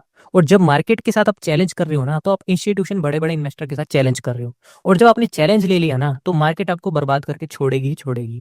इसलिए बोलते हैं मार्केट में जो पैसा बनाता है ना, वो कभी दिखाता नहीं, असली में जो बनाता है। और जो मार्केट में पैसा बनाता है वो बंदा हम्बल होता है। वो हम्बल क्यों होता है? क्योंकि वो मार्केट को जान चुका है कि मार्केट के साथ जितने शांति से पेश आओगे, जितने हम्बल रहोगे, जितने शांतिपूर्वक बिहेवियर रहेगा मार्केट के साथ, उतना ज्यादा वहां पर पैसा बनेगा। क्योंकि जो दिखाते हैं ना, वही दिखाते हैं जो मार्केट में आते भी है और मार्केट में जाते भी है। और वो लोग होते हैं जो कुछ नहीं दिखाते, वो मार्केट में आते भी है, मार्केट में टिकते भी है, मार्केट को देखते भी है। क्योंकि जो ज्यादा दिखावे में बिलीव करता है ना, वो मार्केट में सस्टेन नहीं हो पाता, क्योंकि उसका माइंड कहीं ना कहीं वही चीज होता है, अप डाउन वाला माइंड होता है, कि एकदम से पैसा बना दिखा दिया, एकदम से लॉस हुआ, कुछ नहीं दिखा रहा, ठीक है। तो मैं यही चाहता हूं कि आप अपना माइंडसेट को स्ट्रोंग रखो, छोटी छोटी चीज पे खुश मत हो कि पैसा बन गया, खुश नहीं, माइंड को सस्टेन रखो। मुझे पता है जैसे ही आपकी जर्नी स्टार्ट होगी ट्रेडिंग की, आपका पैसा बनेगा, कहीं ना कहीं शो करोगे, खुशी जाहिर होगी, कोई प्रॉब्लम नहीं, उसको संभाल के रखना। धीरे धीरे करके आपका माइंडसेट बनेगा, आदत पड़ जाएगी, क्योंकि अभी प्रॉफिट की आदत नहीं है। जैसे जैसे आदत पड़ेगी, जैसे जैसे मैनेजमेंट होगा, जैसे जैसे आपकी धीरे धीरे करके अलग अलग जगह इन्वेस्टमेंट करोगे, काम आएगा, वैसे वैसे आपका माइंडसेट बनेगा, ठीक है। अभी आपको एक चीज और मैं समझाना चाहूंगा यहाँ पर, जो मेरे माइंड में अभी आई है, कि यहाँ से प्राइस ऊपर चली गई, फिर प्राइस यहाँ पर आने के बाद ऊपर गई है। अब आपका ये क्वेश्चन भी होगा ना, रूट कैंडल के ऊपर आने के बाद ही प्राइस अप क्यों जाती है? तो ये मैं क्लियर करता हूँ। अब देखिए, रूट कैंडल के ऊपर आने के प्राइस अप जाती है। अब रूट कैंडल भी यहां से लेके यहां तक की है, क्या पता प्राइस यहां तक आए फिर चले, और क्या पता फिर और अंदर तक आए फिर अगेन चले। जैसे एक एसबीआई का एग्जांपल मैं यहाँ पर लेना चाहूंगा। इस एरिया को देखो, एसबीआई के अंदर यहाँ पर एक परफेक्ट एग्जांपल आपको देखने को मिलेगा उसी चीज का, जो मैंने यहाँ पर वेरी स्ट्रॉन्ग बाइंग डिस्कस की है, ठीक है। अब इस वेरी स्ट्रॉन्ग बाइंग को देखो कि एक रेड कैंडल का बनना, हम कह सकते हैं कि सेलर यहाँ पर विन विन सिचुएशन में है, मतलब सेलिंग प्रेशर था। फिर एक रूट कैंडल का बनना, हम कह सकते हैं कि एकदम से बायर एक्टिवेट हो गए, यहाँ पर कि सेलिंग आ रही थी, एकदम से बायर एक्टिवेट हो गए, और फिर बायर सेलर की यहाँ पर फाइट हुई है इस रूट कैंडल पे। फाइट होने के बाद फिर एकदम से प्राइस यहाँ से अप चली गई, और एक कैंडल बड़ी सारी बनी कंप्लीटली, फिर एक और बनी, देन फिर एक और बनी, उसके बाद एक और बनी, उसके बाद फिर प्राइस और ऊपर चला गया, कंप्लीटली ऊपर चला गया यहाँ से, ठीक है। अब मैं इस रेंज को पूरा का पूरा मार्क कर रहा हूँ इस टाइप से, पूरी की पूरी रूट कैनल को मैंने एक बार मार्क कर लिया। मार्किंग मैं कल से बताऊंगा आपको, कंप्लीटली कंफ्यूज मत होना, कल हम मार्किंग सीखेंगे अच्छे से, बेसिक टू एडवांस। लेकिन आज हम जानते हैं अच्छे से रूट कैनल को, क्योंकि रूट कैनल और हमने डिमांड सप्लाई, इंस्टीट्यूशन, इन्वेस्टर की साइकोलॉजी को समझ लिया, तो हम एक नेक्स्ट लेवल पर जाने वाले हैं, ठीक है। इस वीडियो को रिपीट पे देखना 3-4 बार। अब देखो, यहां से एक अच्छा मोमेंटम आया कि एक कैंडल बनी, बनते साथ ही प्राइस एकदम से ऊपर चला गया, ठीक है। इस रूट कैंडल से तो हम कुछ पहचान नहीं सकते थे, लेकिन रूट कैंडल के बाद हम पहचान सकते हैं कि यार बायर ने तो अच्छा जोर लगा दिया, मतलब कहीं ना कहीं बायर विन विन सिचुएशन में है, डिमांड काफी ज्यादा है, डिमांड बायर की काफी ज्यादा है, जो फुलफिल नहीं हो पाई इस एरिया पर, जिस वजह से प्राइस ऊपर चला गया। और ऊपर जाने के बाद देखो क्या हुआ है, यहाँ से प्राइस ऊपर गया, ऊपर जाने के बाद इस एरिया पर आपने इसको बाय किया, जो प्राइस यहाँ पर आपको डराया गया 150 रुपये पे, और 150 रुपये पे डराने के बाद यहाँ पर आपने आपके जितने भी बाइंग थे उसको निकाला। निकालते साथ ही बड़े प्लेयर के, इंस्टीट्यूशन के, इन्वेस्टर के ऑर्डर फुलफिल हुए। फुलफिल होते साथ ही जो ऑर्डर उनके बचे थे, जिस वजह से प्राइस ऊपर चली गई। प्राइस ऊपर चली गई तो इस एरिया पर अभी आपकी आई बाइंग करने की बारी। ठीक है, इस एरिया पर आपने बाइंग किया। बाइंग करते साथ ही देखो प्राइस लौट कर अगेन उस एरिया के अंदर आया। अगेन लौटकर उसी एरिया के अंदर आने के बाद यहाँ पर अगेन आपको डरा दिया गया। डराने के बाद अगेन यहाँ से प्राइस लौटकर ऊपर चला गया, कंप्लीटली ऊपर चला गया। कंप्लीटली ऊपर जाने के बाद और भी ऊपर गया। इस बार इस हाई को तोड़ दिया। मैं इस हाई को भी मार्क करता हूँ। ये जो हाई पॉइंट था इसको तोड़ दिया। तोड़ते साथ ही अब आपको ये दिखाया जाएगा यहाँ पर कि जो स्टेट बैंक ऑफ इंडिया है ना, उसने अपने हाई को भी तोड़ दिया है। ठीक है, तो आप एक्टिवेट हो जाओगे, क्योंकि आप मुझसे पूछते हो ना कि सर ये ऑल टाइम हाई की स्ट्रेटेजी कौन सी है। यूट्यूब पे सर्च करते हो ये ऑल टाइम हाई की स्ट्रेटेजी कौन सी है। ये ऑल टाइम हाई की स्ट्रेटेजी ही सबसे बेकार है, क्योंकि अगर ऑल टाइम हाई पे बाय करोगे तो फायदा ही क्या है। ऑल टाइम हाई पे वो लोग बाय करते हैं कि किसी ने बस ऑल टाइम हाई के एक दो स्टॉक देख लिए कि ऊपर ब्रेकआउट दे रहे, वो उसको बाय कर लेते हैं। लेकिन ऑल टाइम हाई पे बाय करने की लत बिल्कुल भी मत डालो, क्योंकि ऑल टाइम हाई वाला पॉइंट है जहां पर आपको ज्यादा से ज्यादा बाइंग करवाई जाएगी। कुछ कुछ स्टॉक होते हैं जो ऊपर की तरफ ऊपर निकल जाते हैं, लेकिन सारे नहीं निकलते। ऑल टाइम हाई की बात करें, यहाँ पर ऑल टाइम हाई गया। अब आपके माइंड में ये आएगा स्टॉक यार पहले हाफ हो गया था, हाफ होने के बाद अगेन 150 पे आ गया, 150 से फिर अगेन यार ये तो ऑल टाइम हाई की तरफ जा रहा है। तो कहीं ना कहीं आपके मन में आएगा बाय कर लिए थे, बाय कर लिए थे, बाय कर लिए थे। बाय करोगे 100% बाय करोगे। आप नहीं करोगे तो लोग तो बहुत है मार्केट में। मैं ये थोड़ी कह रहा हूँ कि आतिश, अभिषेक या अजीत आप ही बाय करोगे। आपकी तरह बहुत सारे रिटेलर है, क्या पता आप इस स्टॉक में इंटरेस्टेड ही ना हो, लेकिन बहुत सारे इंटरेस्टेड हो गए। क्योंकि सबका माइंडसेट डिफरेंट लेवल पे डिफरेंट होता है। ये बात एक एक दो दो साल के अंदर सब भूल ही पड़ जाती है, भूल जाते हैं सब क्या होने वाला है क्या नहीं होने वाला। हमारे साथ जो बीता हुआ है ना स्टॉक मार्केट में, वो भी हमको याद नहीं होगा। कभी कभी याद होता है तो होता है, क्योंकि इतने सारे माइंड के अंदर थॉट्स होते हैं, इतने विचार होते हैं, जिस वजह से हम अगेन यहाँ पर बाइंग करेंगे। और बाइंग करते साथ ही अगेन आप देखो क्या हुआ, प्राइस ने एक और हाई लगाया। हाई लगाते साथ ही और बाइंग एग्जीक्यूट हुई है। और जब पूरी की पूरी यहाँ पर लोगों की बाइंग एग्जीक्यूट हो गई कंप्लीटली, उसके बाद प्राइस अगेन एकदम से सेलिंग प्रेशर देखने को मिला। और इतना तेज जब सेलिंग प्रेशर आता है ना मार्केट में, एक ही महीने के अंदर इतना सेलिंग प्रेशर आ जाए, तो ये लगा लो जो बंदे का माइंडसेट बिल्कुल शार्प होता है ना, जिसने ट्रेडिंग सीख भी रखी होती है, जिसने पूरा का पूरा डिमांड सप्लाई भी सीख रखा होता है, वो भी कहीं ना कहीं डाउट फील करने लगता है अपने ऊपर। यार इतना सारा सेलिंग प्रेशर आ गया कि कहीं ना कहीं अब तो प्राइस मेरे को तो लग रहा है इस बार इस एरिया को भी तोड़ दे, ऐसा भी डाउट होने लगता है। लेकिन अगेन वही हुआ, प्राइस आई इसी एरिया के अंदर। अगेन जो मैंने मार्क किया था ना, इसको देखो, इस एरिया पर मार्क किया था, वही प्राइस से चली थी। अगेन लौट कर उसके अंदर अगेन प्राइस आई है। आने के बाद देखो प्राइस कभी लौट कर नीचे नहीं आई। उसके बाद जो 150 रुपये वाला जो प्राइस था ना, आज देखो कितना चल रहा है वो। ये देखो आज 906 रुपये, 906 रुपये चल रहा है। कितने एक्स हो गया देख लो आप स्टॉक। अब यहाँ पर आप ये देखो, जो ये वाली रूट कैंडल है इसको देखो। इस रूट कैंडल के पास प्राइस आई, यहाँ से चली, फिर रूट कैंडल के पास अगेन प्राइस आई, फिर यहाँ से ऑल टाइम हाई की तरफ गई। अब ये क्वेश्चन और एक माइंड में उठेगा कि इस रूट कैंडल के अंदर बार बार प्राइस आएगी, कि बार बार प्राइस चलेगी, कि एक बार प्राइस आई है फिर चल गई, फिर दोबारा प्राइस इसके अंदर आई फिर चली, फिर अब क्या तीसरी बार आएगी फिर भी चलेगी। तो जरूरी नहीं है चलेगी। देखो क्या होता है, अब हमको पता है कि रूट कैंडल का काम जानना होता है कि इसके अंदर पेंडिंग ऑर्डर है, कि हमारी ऊपर यहाँ से प्राइस गई है तो कहीं ना कहीं इस बॉटम के अंदर पेंडिंग ऑर्डर है। और वो बॉटम के अंदर पेंडिंग ऑर्डर कहीं ना कहीं अलग अलग लेवल पे हो सकते हैं। इसको मैं एक बार करता हूँ 3 पिक्सल। ठीक है, अब यहाँ पर जो मैं लाइन मार्क करने वाला हूँ उसको मैं कर दूंगा dotted line with 1 pixel. 2 pixel कर देते हैं, ठीक ठीक है, 1 पिक्सल ही ठीक है। अब देखो ये जो रूट कैंडल है ना, इस रूट कैंडल के डिफरेंट लेवल पे, जैसे बॉडी से लेके पूरी की पूरी रेंज के अंदर डिफरेंट लेवल पे अलग अलग जगह पे पेंडिंग ऑर्डर छुपे होते हैं। मैं ये नहीं कह रहा रूट कैंडल के अंदर पेंडिंग ऑर्डर होते हैं। रूट कैंडल से हम पता लगा रहे हैं कि रूट कैंडल के बाद ग्रीन कैंडल बनी है, इस वजह से हम ये कह सकते हैं कि इस रूट कैंडल की जो पूरी की पूरी लेयर है, इसके अंदर बाय सेल फाइट होने के बाद प्राइस यहाँ से ऊपर गया है। तो कहीं ना कहीं इस बॉटम के अंदर पेंडिंग ऑर्डर है, और इस बॉटम के अंदर पेंडिंग ऑर्डर तो वो डिफरेंट डिफरेंट लेवल पे हो सकते हैं, जैसे इस लेवल पे, इस लेवल पे, इस लेवल पे, इस लेवल पे। ठीक है, अलग अलग लेवल पे छुपे हो सकते हैं। हम ये नहीं कह सकते कि कितने पेंडिंग ऑर्डर किस लेवल पे है। कभी कभार ऐसा होगा कि प्राइस यहाँ ऊपर ऊपर आने के बाद ही जंप कर जाएगी, कभी ऐसा होगा कि अंदर आने के बाद जंप करेगी, कभी ऐसा होगा कि तीसरी बार भी अंदर बिल्कुल डीप में आने के बाद भी जंप करेगी। वो हम कुछ कह नहीं सकते। वो हम धीरे धीरे करके आगे जब जाएंगे, ऑथेंटिसिटी नॉन ऑथेंटिसिटी पढ़ेंगे, उसके अंदर हमको समझ आएगा कि कौन सा पैटर्न कितना ज्यादा पावरफुल होता है, और किसके अंदर कितनी रूट कैंडल होती है तो वो कितना पावरफुल होता है, ये सब कुछ हम जानेंगे। लेकिन आज का टॉपिक इतना था, पूरा का पूरा साइकोलॉजी थी, पूरे पूरे पेंडिंग ऑर्डर का कंसेप्ट था कि कैसे ये पेंडिंग ऑर्डर फुलफिल होते हैं, कैसे प्राइस अप जाता है, कैसे डाउन जाता है, कैसे इनको सबको ट्रैप किया जाता है, और ट्रैप करने के बाद अगेन प्राइस कैसे ऑल टाइम हाई की तरफ ड्राइव करता हुआ दिखता है। ठीक है जी, तो आज का आपका पूरा का पूरा कंसेप्ट है वो हो चुका है क्लियर।